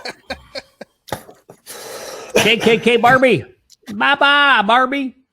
Don't let the door hit you and tush on the way out. So what happened is Caroline Levitt, she was put out there like bait by Donald Trump. Donald Trump chose two people to be with him on the escape jet. Ava Braun, the diaper bag girl, the blonde with the diaper bag, and his personal valet, who was the butt wiper so that the diapers go on clean. He picked those two people to go with him. And he left his press secretary as bait on the other plane. And so when she heard what had happened, she walked right up to him, stood there while he was having a fight with another woman, and said, "I'm done. I have a child at home, two of them. I'm not going to be sacrificed for you. Bye." She's a vile woman, and of course wore her cross so that she could identify Christianity with protecting a rapist and pedophile who happens to be Satan incarnate. Well, that's the Christian thing to do. I mean, you look at what do popes do, that they protect the Catholic priests, the pedophiles. So it's a very Christian thing to do. It's not like it's outside of their purview. They just don't want anybody to know about it. Carolyn Levitt. Used, abused, tossed away like trash. Who's next? There's a post further down where, of course, the big issue for all of the women on CNN is Trump using the media, the hangers on, the media, the press pool that was with him as bait. not once did they mention Rubio. I mean, these are cabinet level positions. The press sec. No. Those people. They're okay with them using it as bait, but don't use the press pool as bait. They were very upset about that. And Levitt could care less about the press pool. Well, how did you me? It was all personal. Yeah, right? it is. There's only one reason to even continue to talk about it, which is that, of course, it's incredibly embarrassing for Satan, and Satan does not handle embarrassment well. So the more you can embarrass him, the better it is for everybody. And the second, it's character defining. Mm-hmm. No leader ever does what he did. This is the diaper bag girl. She's got her diaper bag. She's at Trump's bedside virtually every night. She's the one that all of those, like the meme that had Trump dressed up as if he as a general sitting between or standing between Patton and MacArthur. The one that dressed Trump up as Pope. She's the one that presents him as the messianic figure and gives him all of the things that he needs for his tweets. So it was Trump who picked the blonde who prepares his tweets over the blonde who serves as the press secretary. And so the press secretary said, I don't need that shit. Yeah. Yep. Wow. The diaper bag girl and the valet. We have to change the diapers and clean the bottom. You know, with all this going on, I mean, this is what you call airing out your dirty laundry in a big way. What are the world leaders thinking about this? What kind of chuckle is Putin having over all this mess? And the rest of the leaders, Z. You know, I think actually the likes of Putin and Z aren't laughing. They've worked very hard to put their countries in a viable position against a tragic foe in the United States. And to realize that the United States is now headed by a person of this lack of character puts them in a very difficult position because there's no negotiating, there's no solutions. They would like to be part of a peaceful world where people do business with one another, and that can't be done because of the scum that is president of the United States and the 77 million people that were stupid enough to vote for him. So I think they're sad. I think that's their proper reaction. It's just sad, disappointed. Well, and they have to be on edge as well, because this is like dealing with this is a flailing death of an empire. This is a wounded animal. And so, yes, it is. But it's worse because you can't even tranquilize it. You can't even calm it down to let it die, quietly on its own someplace. It wants to lash out. It wants to, at everything. It is a wounded, rabid animal. That has its access to the nuclear trigger. Yeah. And we now know that the military is so compromised that there are members of the U.S. military that will carry out not only illegal orders, but earth-ending orders. Well, I wondered about that myself. Where was the suitcase when he was making this transfer? Did it get with him, or did it go on a different plane? Yeah. That's not his decision. That's a Treasury Department. The Secret Service carries that. He could. Secret Service carries that, and the flights, of course, were all military flights. He went out on a standard military jet. Yep. Used everybody else as a decoy.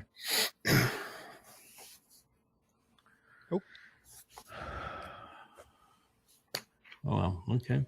That one that you found, you can probably find your way back down to it. Yeah, it's nobody knows God better than me, and nobody is loved more by God than me. Trump is scum, but he didn't post it. No. He didn't post it.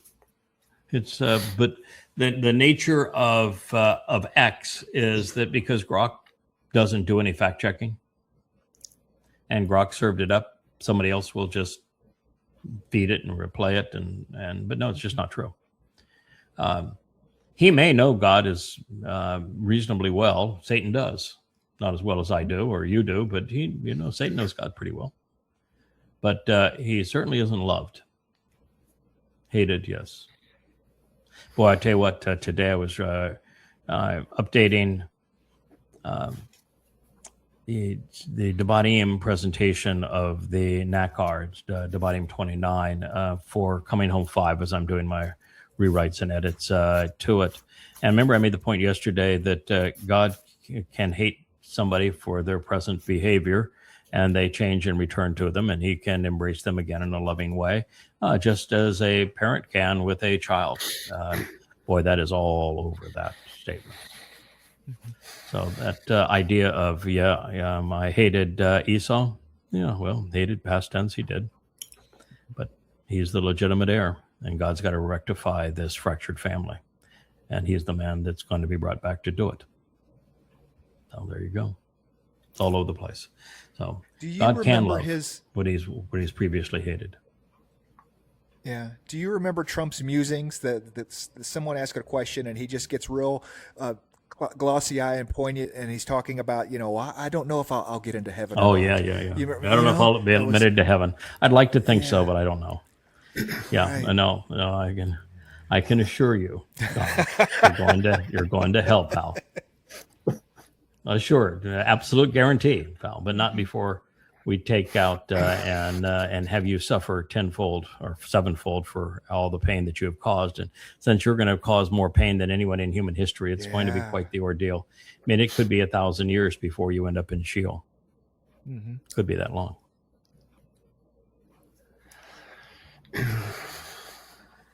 Oh, yeah. So Alexander Duncan says this is what you call a demonic idol worship. Yeah, it is. But how's that any different than swooning to a dead god on a stick? I can show you pictures of the Vatican that look just the same way. I mean, you got the Pope dressed in gold coming out. Mm-hmm. Yeah, what's the difference? Circulating this rock pile to rock gods and death cult, or the one that's the dead god on a stick that has dehumanized and demeaned Jews while robbing God of his beloved son and his name and his entire purpose. I think Christianity is a far worse religion than Islam. Yeah.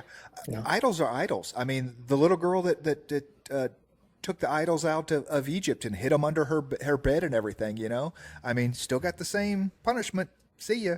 We're not dealing with any of that here. I mean, who was it? Rebecca that stashed blood on the idols as well. Yeah, blood on the idols. Yep. I'm sorry, but Rachel actually is the one. But yes, correct. No, there's a lot of accountability. What's hard is to see how there can be much salvation, reconciliation amongst the early patriarchs. Abraham was scum. So was Yishak. Jacob was a horrible person. Rebecca, scum. Rachel, horrible. Look at Yehud and all this crap he did. Benjamin, oh, even worse. The fall of the Lowy. It's just hideous. I don't know how, that's God's pay grade, not mine, to determine how he's going to handle those people. It just resembles some kind of a massive evil mass hysteria. Yeah, this is a mass delusion. Absolutely. They're running around a cube that was moved there nearly 100 years after Muhammad's death. That is a pagan religious shrine to rock gods. Yep, here we go. The twist in MAGA for Satan. Boy, she aged tremendously, didn't she? That's early on in the process. That job was not good for her, but that's how she'll be remembered. The Christian cross and being a foul-mouthed, evil, mean-spirited propagandist on behalf of Satan incarnate, a rapist and a pedophile. and finally getting into a cat fight over the woman who changed his poopy diapers.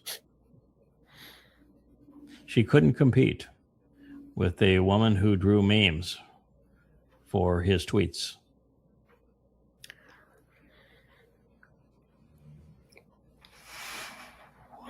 Bonnie wants to tell you that Trump is the worst dude in human history.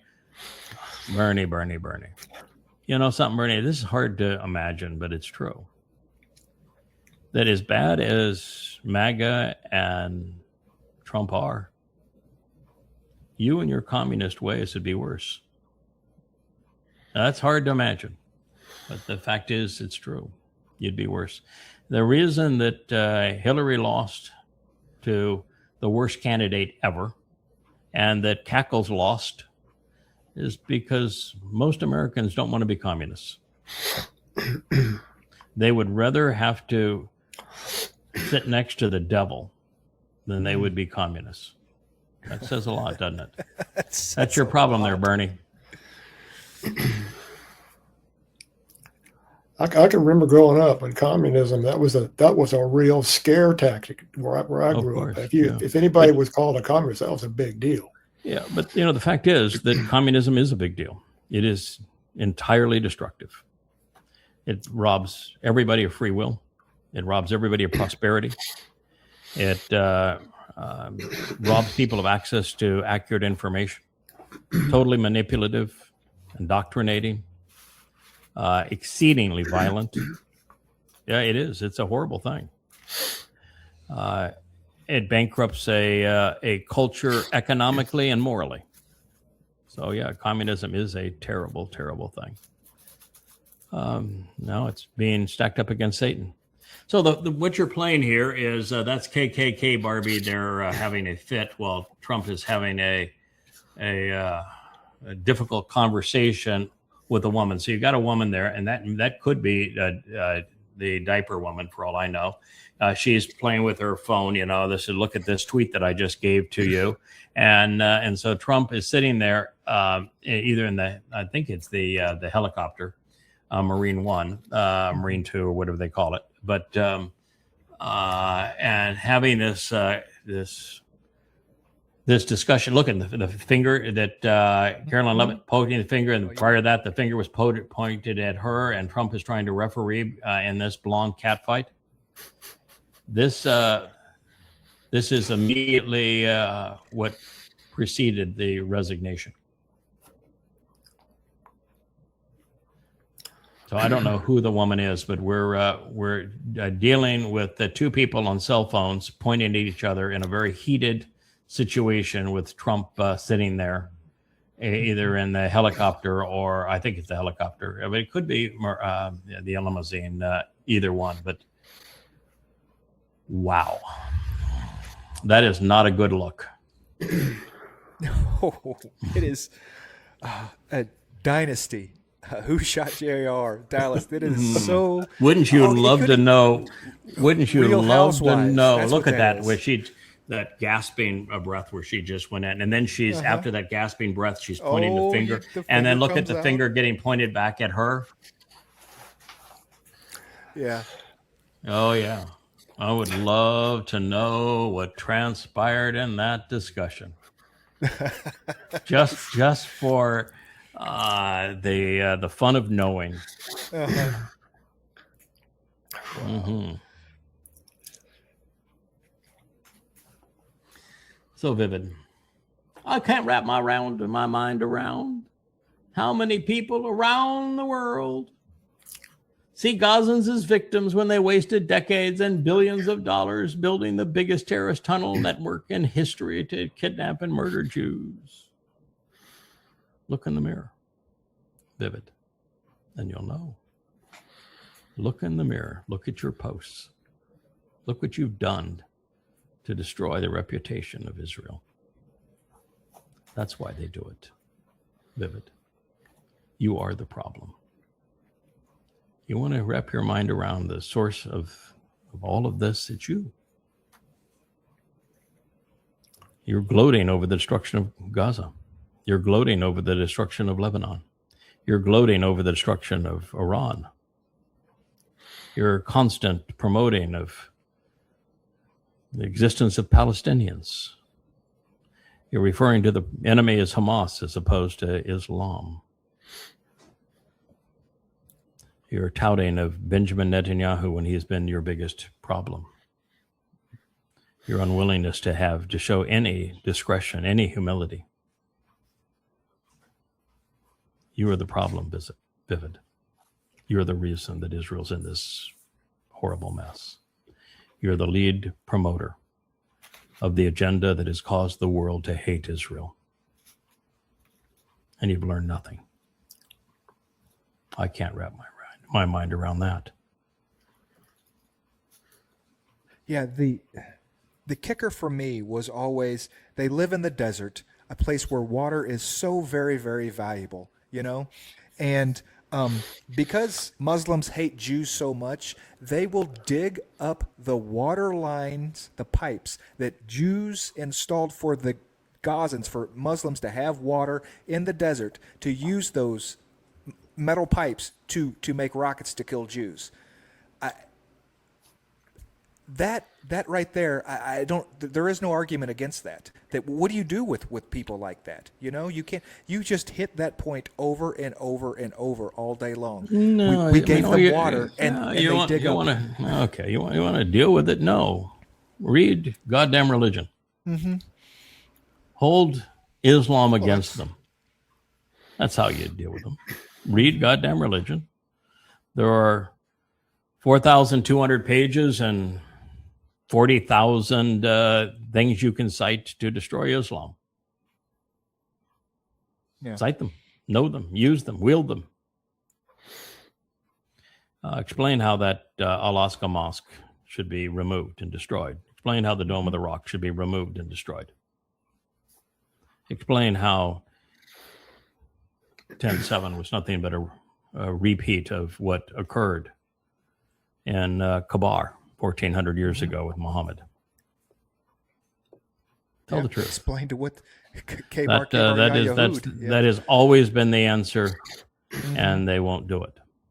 Right. And if you want to have sympathy in the world, rather than showing the picture markers on sticks with the faces of the boys and girls that the Muslims killed at the Nova,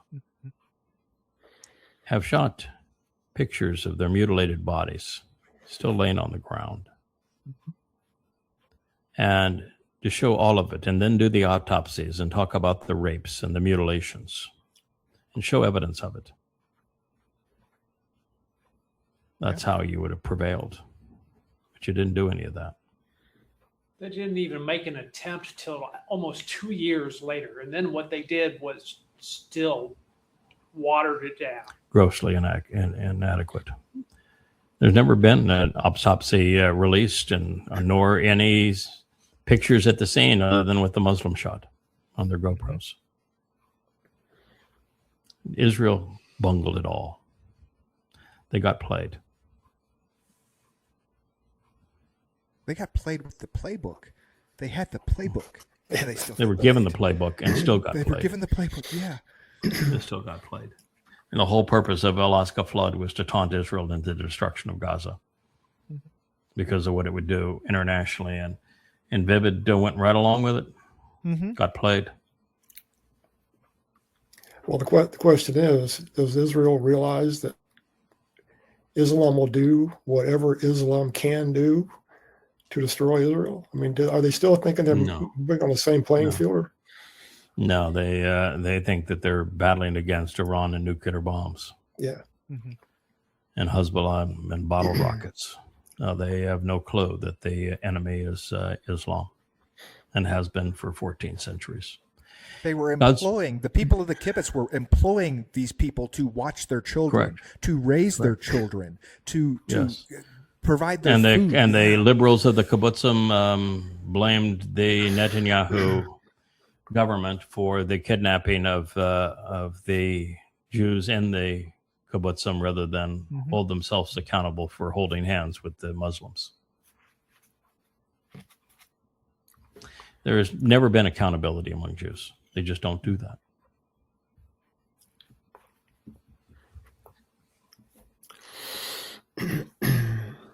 Yeah, I like this picture. We're going to kill your babies.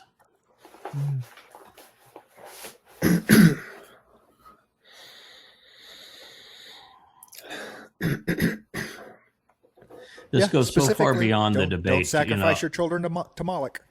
Yeah.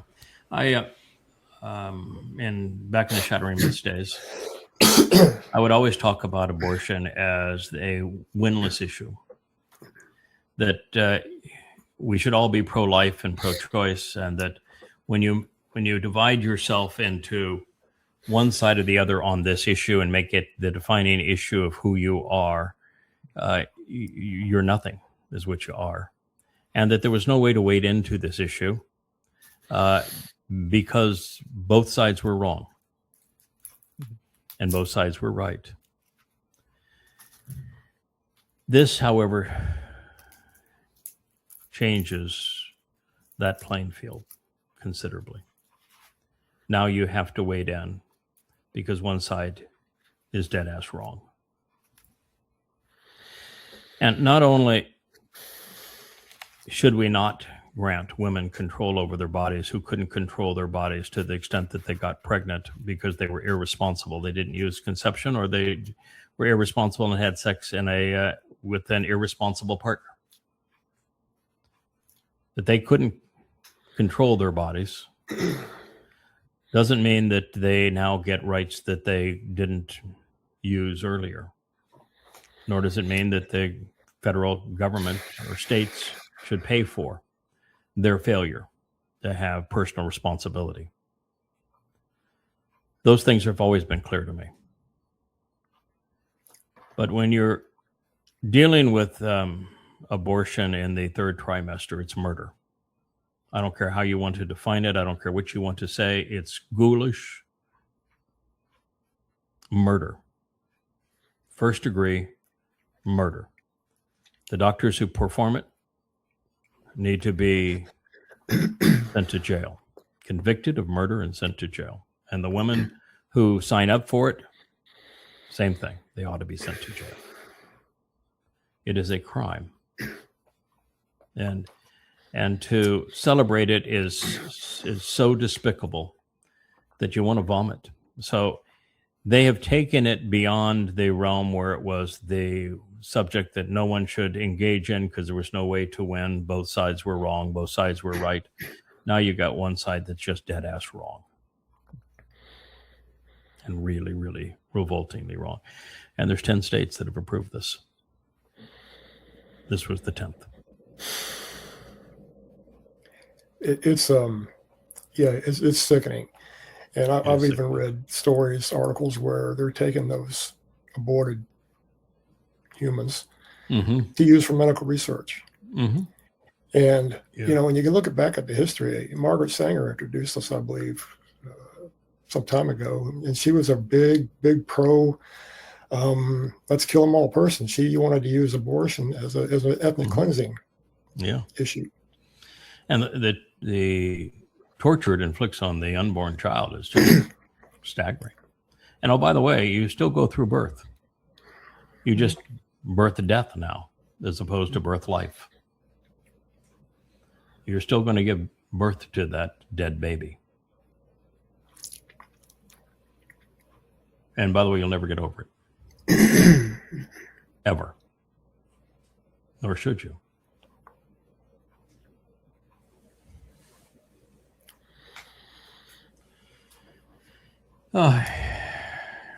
Jeffrey Sachs. Jeffrey Sachs is a Columbia Marxist anti-Semite. He was right on one subject and then wrong on most everything else. He's right on how America lied itself into the Ukraine war. And he's been right on that for a long time. It's just that when the Iran war came up and he had a chance to vent his anti-Semitism, he lost all credibility. But in this particular interview, he covers about 1% of the facts that led to the Ukraine war. And that's kind of a shame. He's a scholar. He should do better than that, and he can do better than that. But The fact of the matter is the United States caused this war. And it has blown up, and America can't resolve the war because it has no credibility and in diplomacy. And America is the merchant of death for the world. And it's a great travesty that not only does America kill and serve as the merchant of death for the world, but they like to blame everybody else for what they themselves are doing. And then, you have this, I can prove that China meddled in the previous election. No, you can't. In fact, the investigation said they didn't at all. And the reason they didn't, they could have, but they didn't, is they didn't see a benefit or a negative to them one way or the other with who won. And yet America meddles in everybody's political affairs. America has a conniption fit over false claims of meddling in its elections, while it is the biggest meddler in the history of humankind, which is what Isaiah said to condemn America. Yeah, his premise is completely wrong. He starts with the idea that America didn't want a war. Not only did America cause this war, it planned and wanted this war from 30 years ago. I mean, it was just pieces after piece after piece being put into place to go to war with Russia, to kill Russians so they could get... Yeah, he wanted to make himself seem like a big shot, like he was the big advisor and that he was the voice of sanity and they weren't listening to him and that they told him there won't be a war. And then they told him, well, we'll win the war. And he went through it as if it was his personal travel log. But no, you were a non-player in this, Jeffrey. Non-player. The players in this were George Bush, Barack Obama, Donald Trump, Biden, Victoria Nuland, the twin senators John McCain and Lindsey Graham, the CIA, the Department of Defense, the military-industrial complex. You were a non-player. Sorry, Jeffrey. You're a school teacher. I'll go sit down and shut up.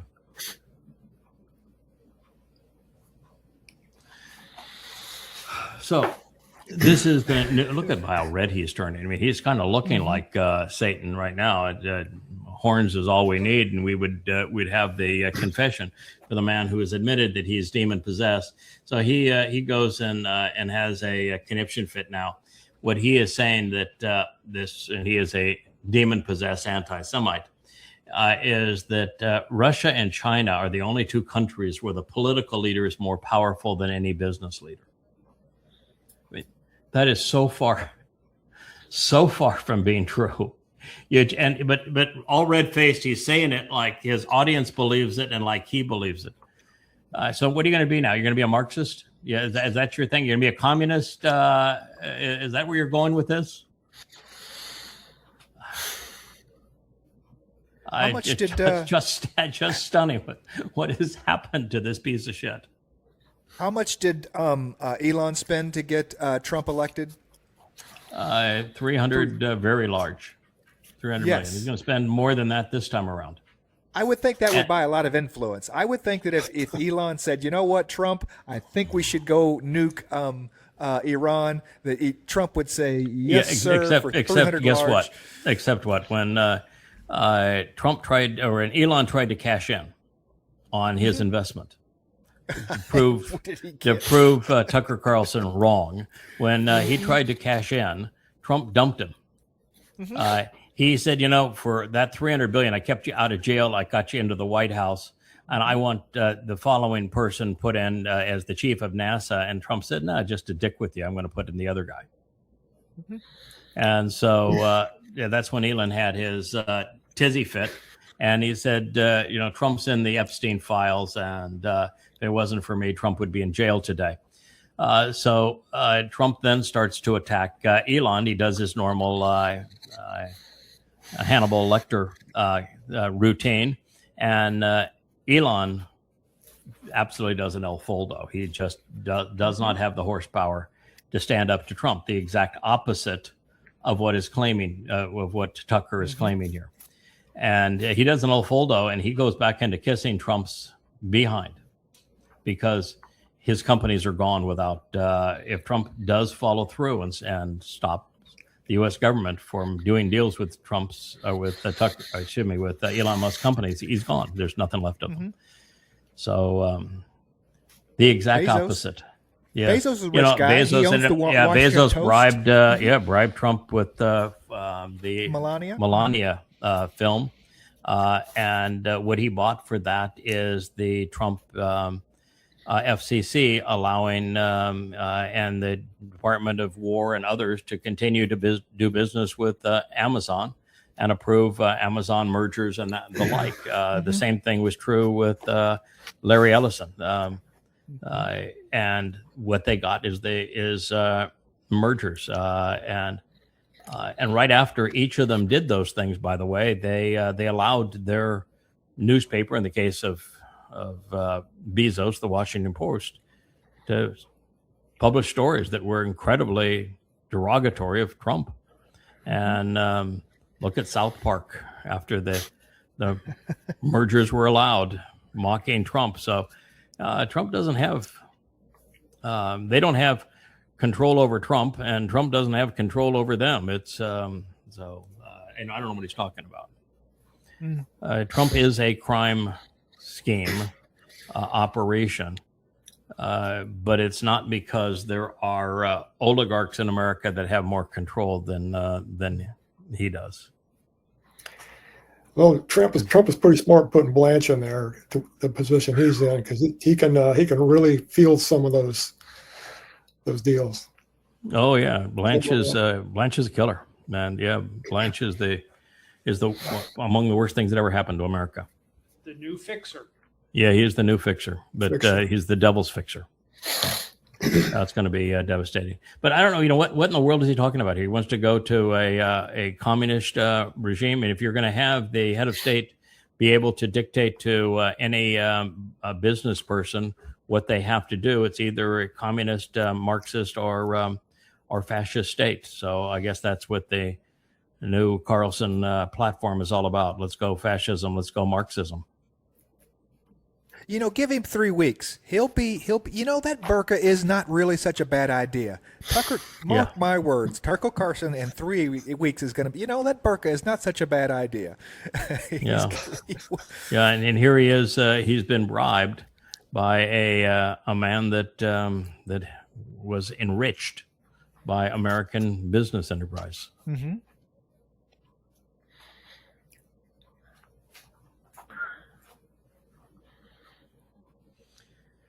Yeah, this is the new, you mentioned, in the new head of the Ukrainian military. And this is him in earlier days when he went in just to go kill ethnic Russians. And long before the war began, this is in 2014. I want to go kill some Ruskies. No Russian deserves to live. So there's what you got. I mean, it's hard to imagine a country more despicable than Ukraine. And not just now, going back centuries. Oh. It's the most despicable country in the vicinity of Europe is Ukraine. What they've done to Jews, for example. Their violence, their graft. And when Lindsey Graham and John McCain and Victoria Nuland and George Bush et al. Decided they wanted to use Ukrainians as a proxy against Russians, they really scraped the bottom of the barrel. And that's what we're witnessing now. All that money, all those weapons, and all it did is enrich thugs and made a bad situation worse. Turns out that if you're hiring mercenaries, the mercenaries are not going to be loyal. Oh, who knew? Who knew? Who knew? Rule number 1 of mercenaries. They aren't loyal. Oh, yeah, here's Coke for brains. And I don't mean the Coca-Cola type. He is now professing that if U.S. provides 10% of its Patriot missiles, that Ukraine will destroy all of Russia's ballistic missiles.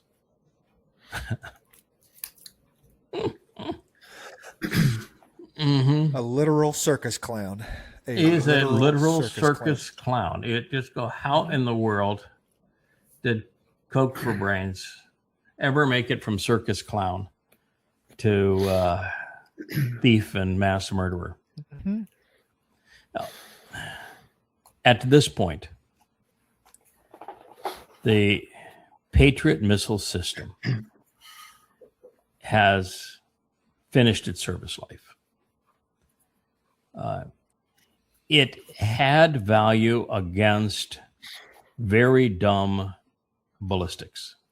If you shot a missile that had a ballistic profile and the early launch radar were in place, which most are gone now because of the Ukraine war, but if you got early trajectory on them, you could calculate a ballistic path, and 1 out of every 3 of these things would intercept that ballistic missile if it didn't maneuver and if it was on a ballistic trajectory. That was then. Now you have 3 things that defeat this. One is the hypersonic missile, because it arrives before this can even get ready. The second is the maneuvering missile, because it can't hit it. And the third is the cluster missile, where it just simply breaks in part and says, yeah, have at it. Take one of the 18 out, see if I care. And so it has no value anymore. And it was never any good at drones. And of course, they send in the drone swarm, and the drone is the preferred because the drone is so much cheaper. So it was never very good at drones, and it was, and it is no good on the upper end of the missiles. So its only value is against the cheapest and oldest missiles, but nobody is mass producing the cheaper and older missiles anymore. So it's useless. And what Ukraine is currently enduring is that every night the Russians will shoot 25 to 50 missiles and send an equal number of drones into various facilities. Like they took out last night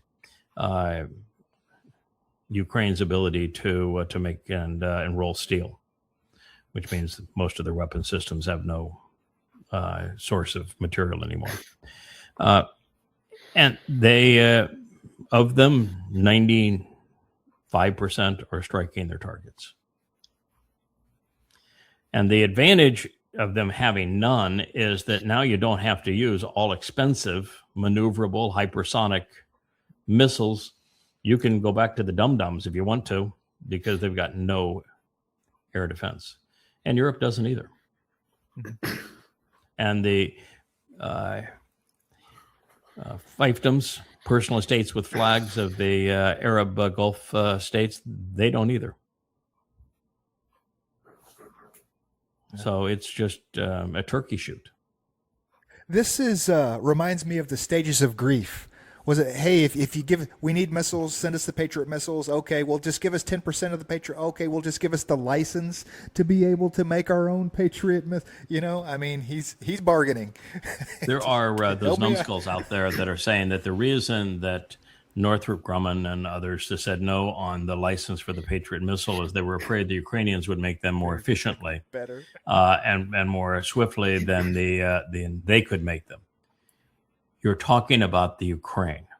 The Ukraine is the most graft-ridden place on earth. They don't do anything efficiently unless it's stealing. And they have no sub-industry for any of the components, and they can absolutely not be trusted.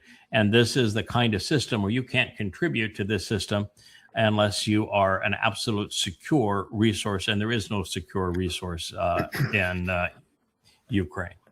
They can't think it through, and they want to parrot that lie. It's an obvious lie, and they say it over and over again. It's the greed of Raytheon that's keeping the poor little Ukrainians from being able to defend themselves. Right. No. That is a boondoggle. That is a system that no longer has any value. It's already 20 been plus years old. It's America didn't keep up, and America, in its infinite stupidity, continues to think that if I make something even more sophisticated, it will be better. And what it hasn't learned is the lesson that it should have learned in war games a long time ago, which is that when America put its latest generation fighter against the latest generation Russian or Chinese fighter, they were all giddy in how they would win more times than they would lose. Say, see, technology prevails. And the idiot will say, yeah, wow, technology prevails. Until you realize that next generation American fighter cost 50 times more than the other counterpart, or that you could have 50 very good fighters for every one of the very fancy fighters, or that the very fancy fighters spend 20 times more in maintenance than they do in combat. And so when they ran the scenario again and said, okay, give us the same amount of dollars and we'll marshal X number of cheaper, less sophisticated, more reliable fighters against your one fighter, dollar for dollar. And every scenario, the fancy weapon is annihilated all the time, every time. And so this is America's thing. We go from the Patriot to the THAAD. Now, Patriots are a Patriot battery like this is into the billions of dollars. Well, the THAAD makes that look like a bargain. And so we just up the ante in sophistication, but the THAAD's no better at it than the Patriot is. And so it's America saying, we're going to take the clunker of the B-52 from the Vietnam War era, and we're going to put new engines on it, new radar on it, and boy, then we'll have a really swell enhancement. No. Pouring more money into making things more sophisticated just makes them less reliable and more expensive, and you bankrupt your country, and you can't afford the basics, like feeding your sailors, like toilet paper. Well, this idea that drone warfare was some kind of big surprise to anyone happening in Ukraine is such crap, because I can remember watching videos of the jihadis years ago tying mortar rounds to DJI commercial grade, like buy them at Walmart drones, and flying them over American troops and dropping mortar rounds on them, and then playing the videos, right, free online for people to see this happening. And then the next thing was, well, we'll just jam those drones, right? We have the anti-drone signal jamming warfare, and then fiber optics come out. And now we got a problem, people. The fiber optic drones keep me up at night. The photo navigation through maps comes out. Mm-hmm. And then they have all sorts of evading mechanisms where they change frequency. So the drones will go out on a frequency, and every fraction of a second they change frequency, so you can't jam the frequency because it's always changing frequency. Yeah. Drones are cheap. Mm-hmm. They're effective. There is no defense system that really works against them. And so long as America continues to make expensive aircraft carriers and THAADs and Patriots and F-35s, and Israel continues to follow in that suit, you're destined to lose, because that's the past. It's countries like America and Israel are always prepared to fight the last war. Mm-hmm. Yeah, they could. America might even be able to win the Vietnam War now. No, probably not. We had aircraft carriers in and still lost. The only reason I could see Zelensky wanting those things is he's already got some black market orders for them, or he's going to repurpose them and use them against ground targets. Oh yeah, he could use them beautifully as revenue to sell to the Gulf states. Yeah. Look at those bloodshot eyes. Cocaine. Bargaining. I'm telling you. He's looking for a way out. Oh, he doesn't. No, he doesn't have a way out. The only out for him is death. They'll kill him, and should. Oh yeah. They'll kill him. The Ukrainians are going to kill him. The Russians. Yes.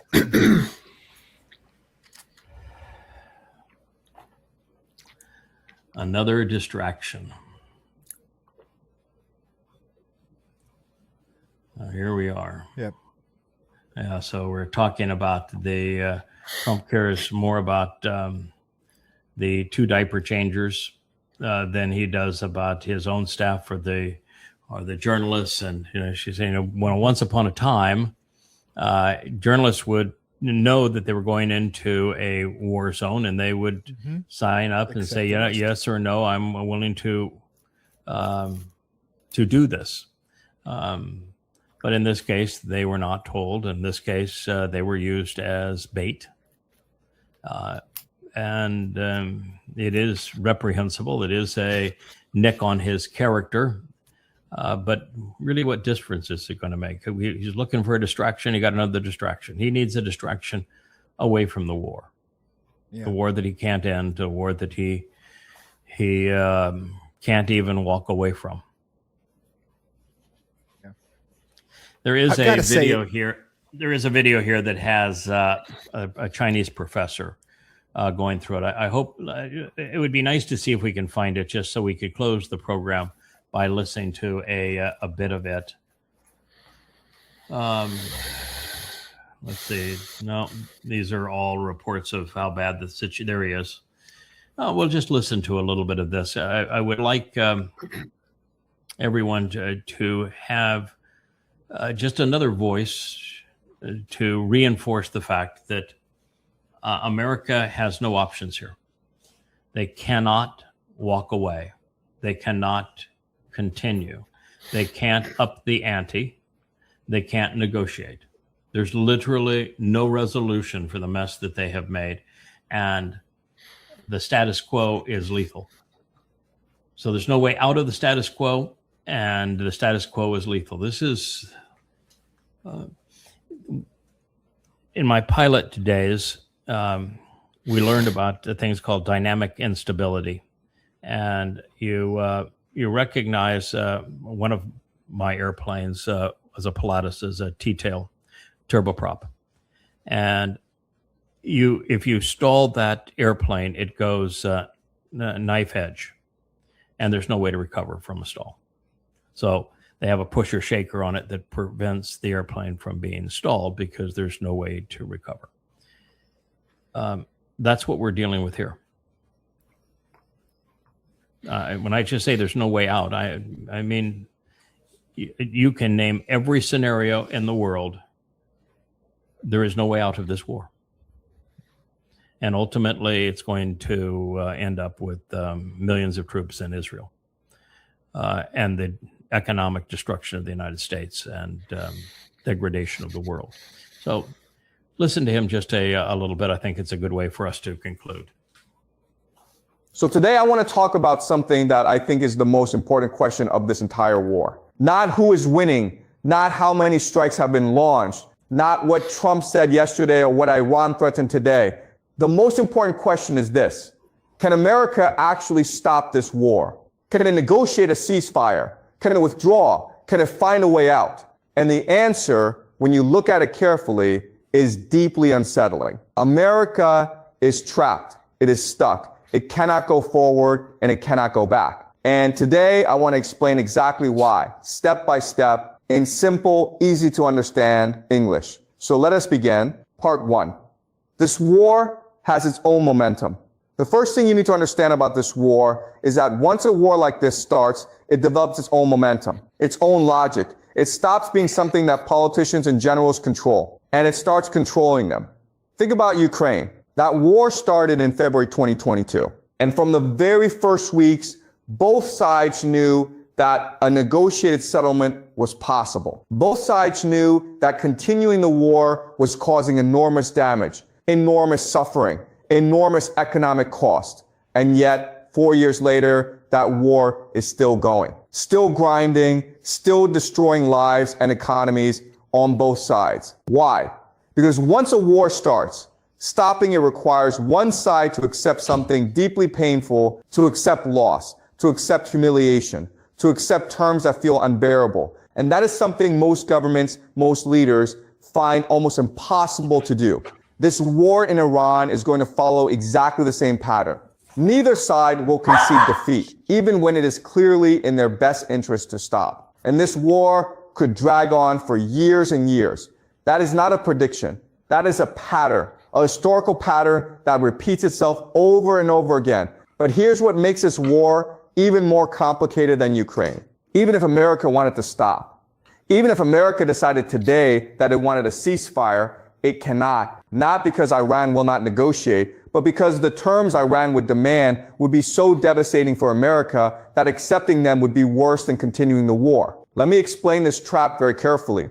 Part 2, the ceasefire trap. So let us imagine America decides it wants to negotiate a ceasefire with Iran. It picks up the phone, it reaches out through back channels, maybe through Oman or Qatar, and it says, let us talk. What does Iran say back? Iran says, fine, we will stop fighting.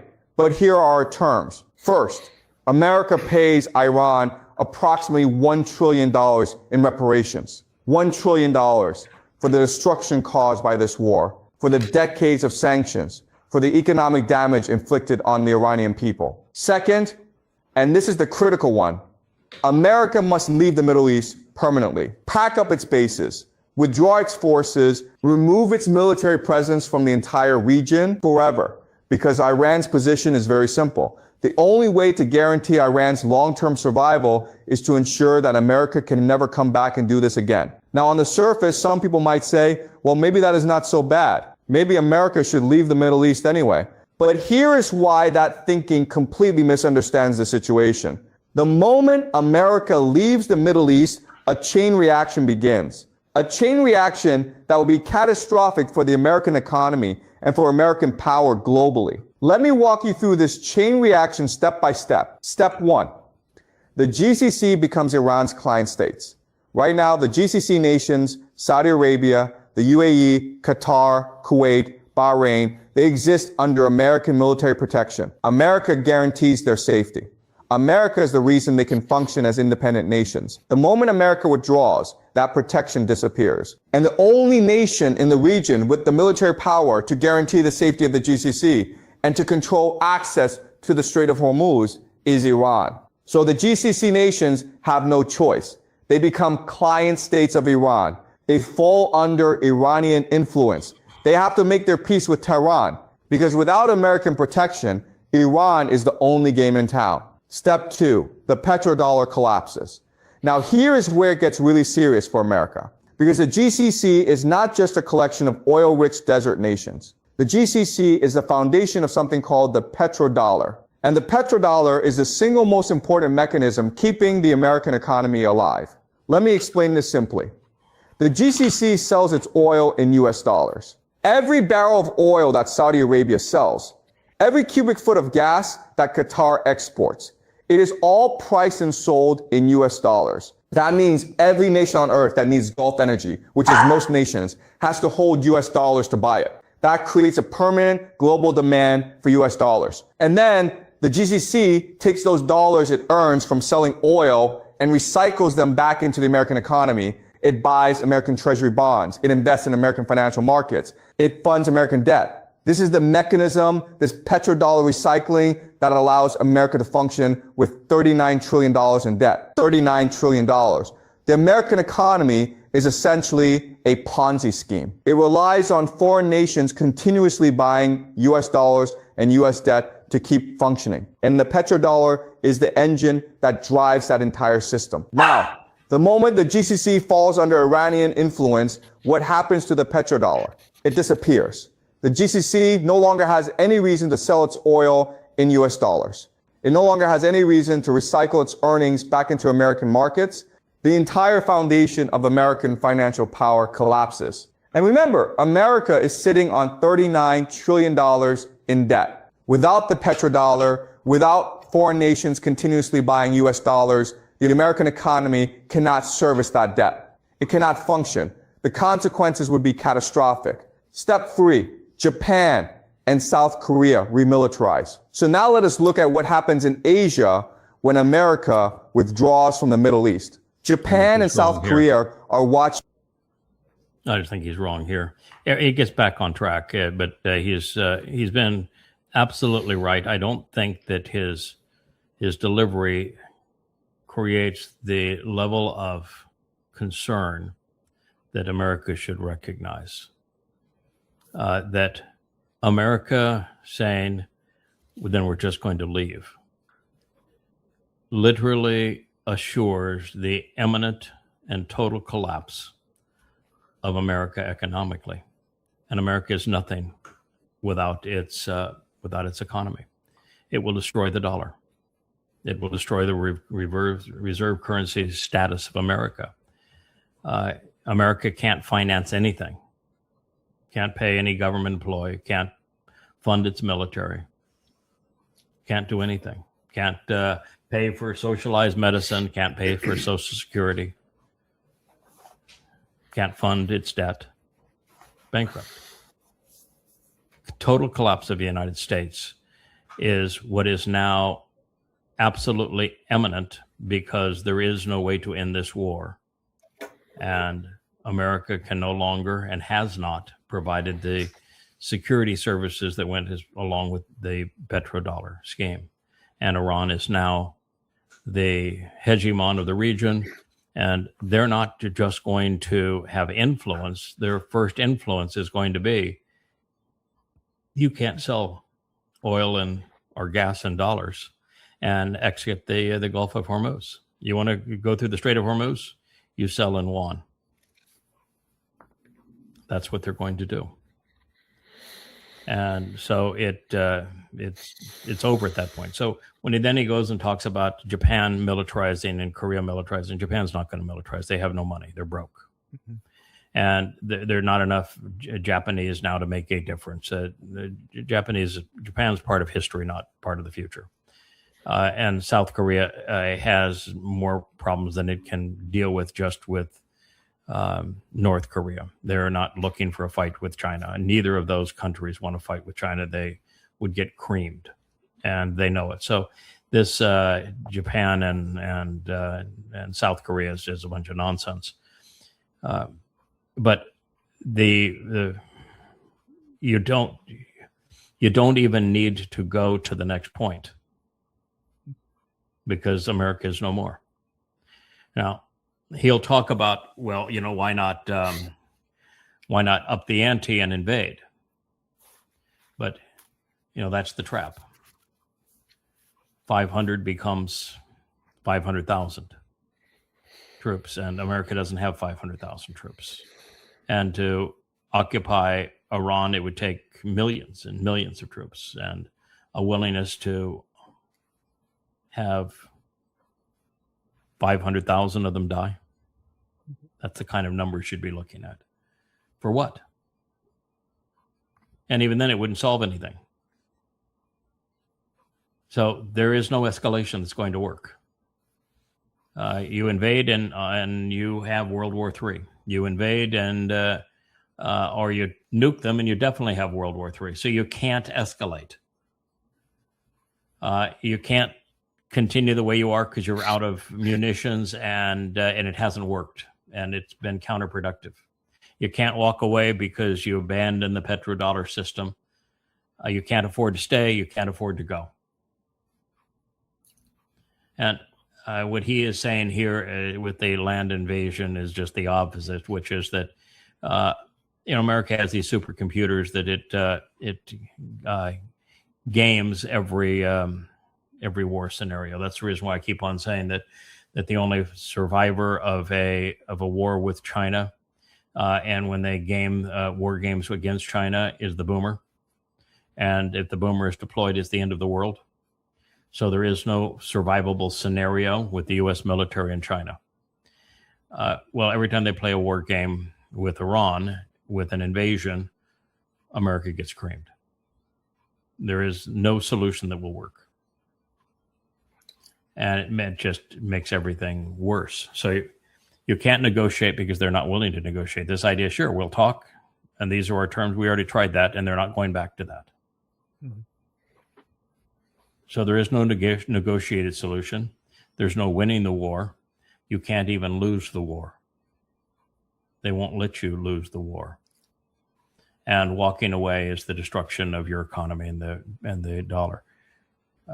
What Trump did here assures the imminent and complete destruction of the United States of America.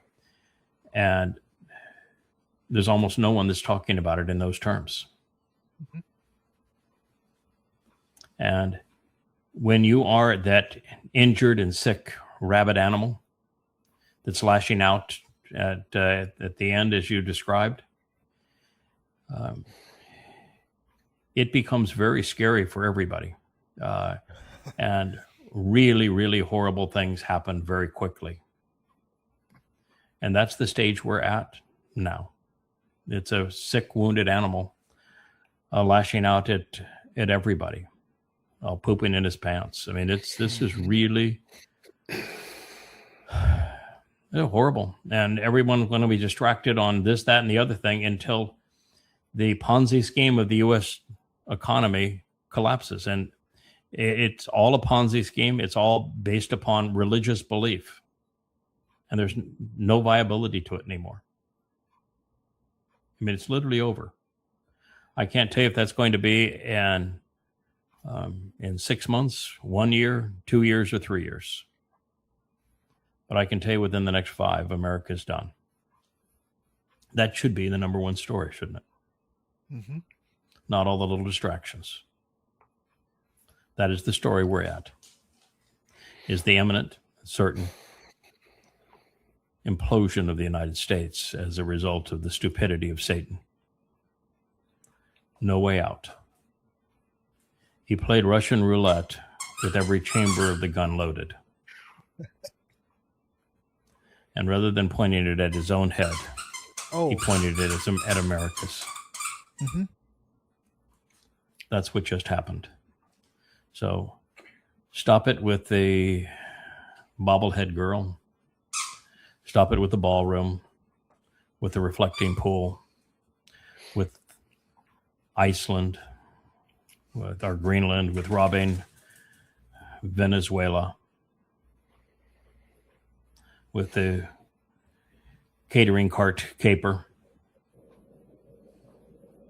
This is the reality of our situation. Now, the reason it is so desperate beyond all of this is that our mission is not to protect America. Our mission is to protect Israel, at least a remnant. And Israel's going to be betrayed in this very shortly. And the betrayal of Israel is going to cost millions of Jewish lives. And it's inevitable too.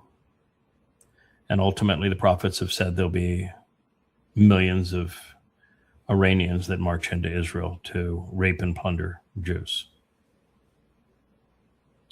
That's how serious it is that we're up against. So, there are times when I get a little heated and frustrated over what people are saying and doing, but that's what we're up against. This is a deadly situation. Mm-hmm. But other than his little distraction here and the fact that he just passed over, oh, by the way, America is done, and then he went on to Japan rearming as if that was of concern. America is done. There is no Japan. America is done. There is no South Korea. It's too interwoven. America is done. Don't go to the next point of your little trap. It's over. Oh, the wounded animal. I mean, people talk about Cuba, viably being the next distraction target, whatever. Cuba, heck, Canada should be worried. Mexico should be worried. What happens in 6 months, 8 months because of the collapse of the United when States? Americans are hungry? We'll take Canada and Mexico down. That is correct. Uh-huh. And I think we also need to get beyond the distraction game. You were correct. When Trump managed to get Republicans to authorize Blanche to be the Attorney General, there is no need for distraction on the Epstein files anymore. The Epstein files are a non-event. And so the issue now is strictly the Iran war and the consequence of that in terms of its devastation of America. And what most people are unaware of is that, and he doesn't mention here, but it's that China and Russia don't want this to happen. Mm-hmm. They don't want America to implode. I had slides here that we may have slipped over, or there may have been from older we just never got to, that shows China's holding of U.S. Treasury bonds. And then it shows China's increased position in gold. China still holds twice as many dollars in U.S. Treasury bonds, even though it has cut its position by 50%. It still holds twice as much in Treasury bonds as it does gold. The collapse of America would be deeply, deeply painful for China. And it would even be deeply painful for Russia, and it does no business with America other than it sells it uranium and other kinds of things like that, potassium. But no, America going down destroys Europe, Australia, Japan, Korea. And it may not devastate China, but it will have a very, very depressing effect on China. They want America to decline in power slowly, not rapidly. And what Trump is doing is, and this Iran war is rapid. That's why Trump is so crazed about it, is that there is no scenario where he can will it to a solution where America even survives it. Yeah. Now, it's way beyond not being able to win it. Yeah, America can't even survive it.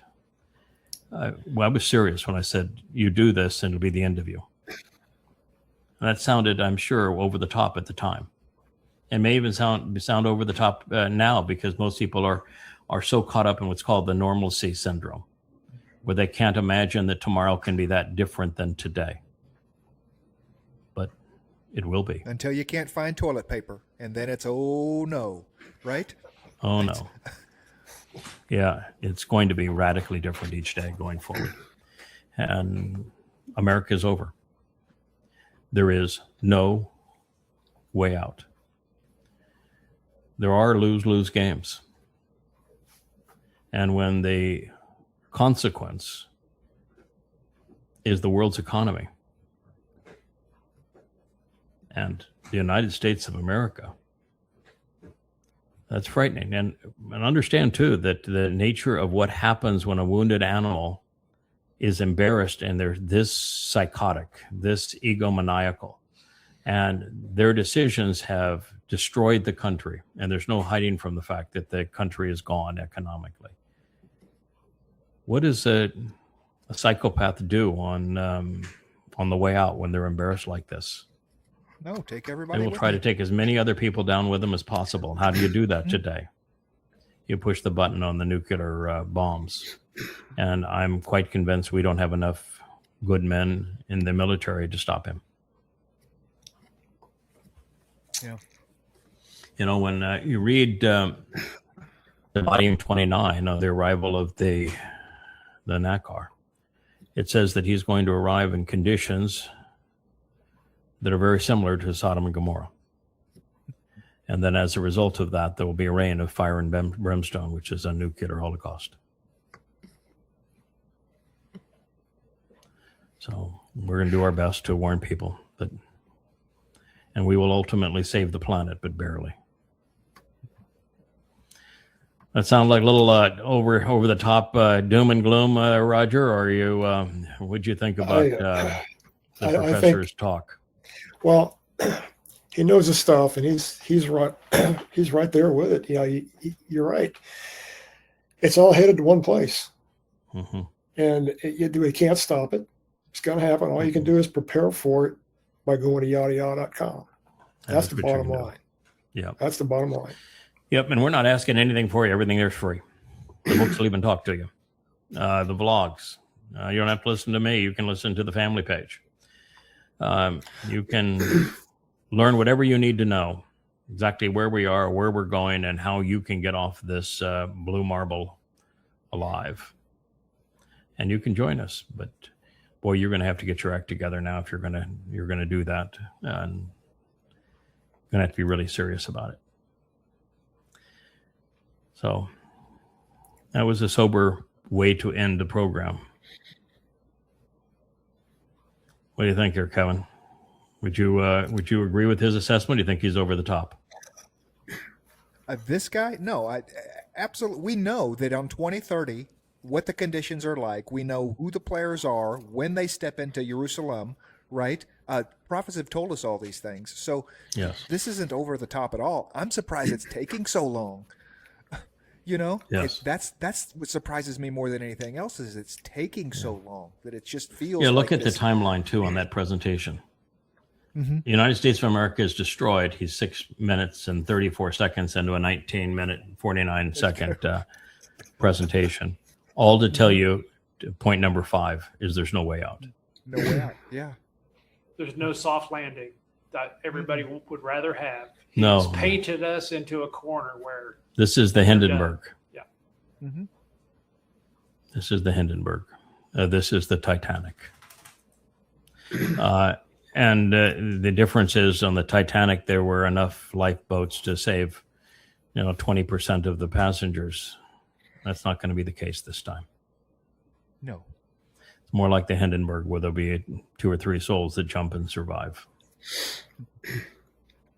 out of billions. There is no way out apart from yadayah.com. So, Roger, thank you. Thank you for your continued shows. I like Roger's. I like your deep dive. I just think it's a wonderful presentations, consistent, better, deep, meaningful, credible. It's a pleasure to be able to do it. Really. Yeah, definitely. And boy, you're surrounded by lots of people that are really good people doing the right thing too. Boy, we can see the size and the quality and the depth of this family is more than what any of us anticipated. I think that's got to be your response too, isn't it, Kevin? Seeing all this up close. Oh yeah, it was out of nowhere. 2 new episodes of a program I'd never even. Hey, how do I get these on the family page? Show up in my email. I'm like, well, fantastic. Yes. Let's get going. Let's get this thing. Wow. I was like, I like that. Yeah, I have somebody that's heading a program that's from the UK, and he is very articulate. The mark at the bottom of the screen, Watsy, I had seen and heard in other programs. I don't think I've ever talked to him personally, but I know him. And here he is leading a program on where he is totally dialed in. Let's go. Absolutely. Wow. This is so much more impressive than I had thought. Mm-hmm. Really gratifying. So there is good news among the bad. Although this Professor Zhang doesn't have that answer, we do. Mm-hmm. There is a way out. Listen, learn, live. Listen, learn, and live. All right, everyone. We'll talk later this afternoon when we go to the 34th Mizmor. There'll be a lesson there for sure. Good day. Hey there, thanks for tuning in. That was Fetch. Gotta run now. Catch y'all on our next podcast.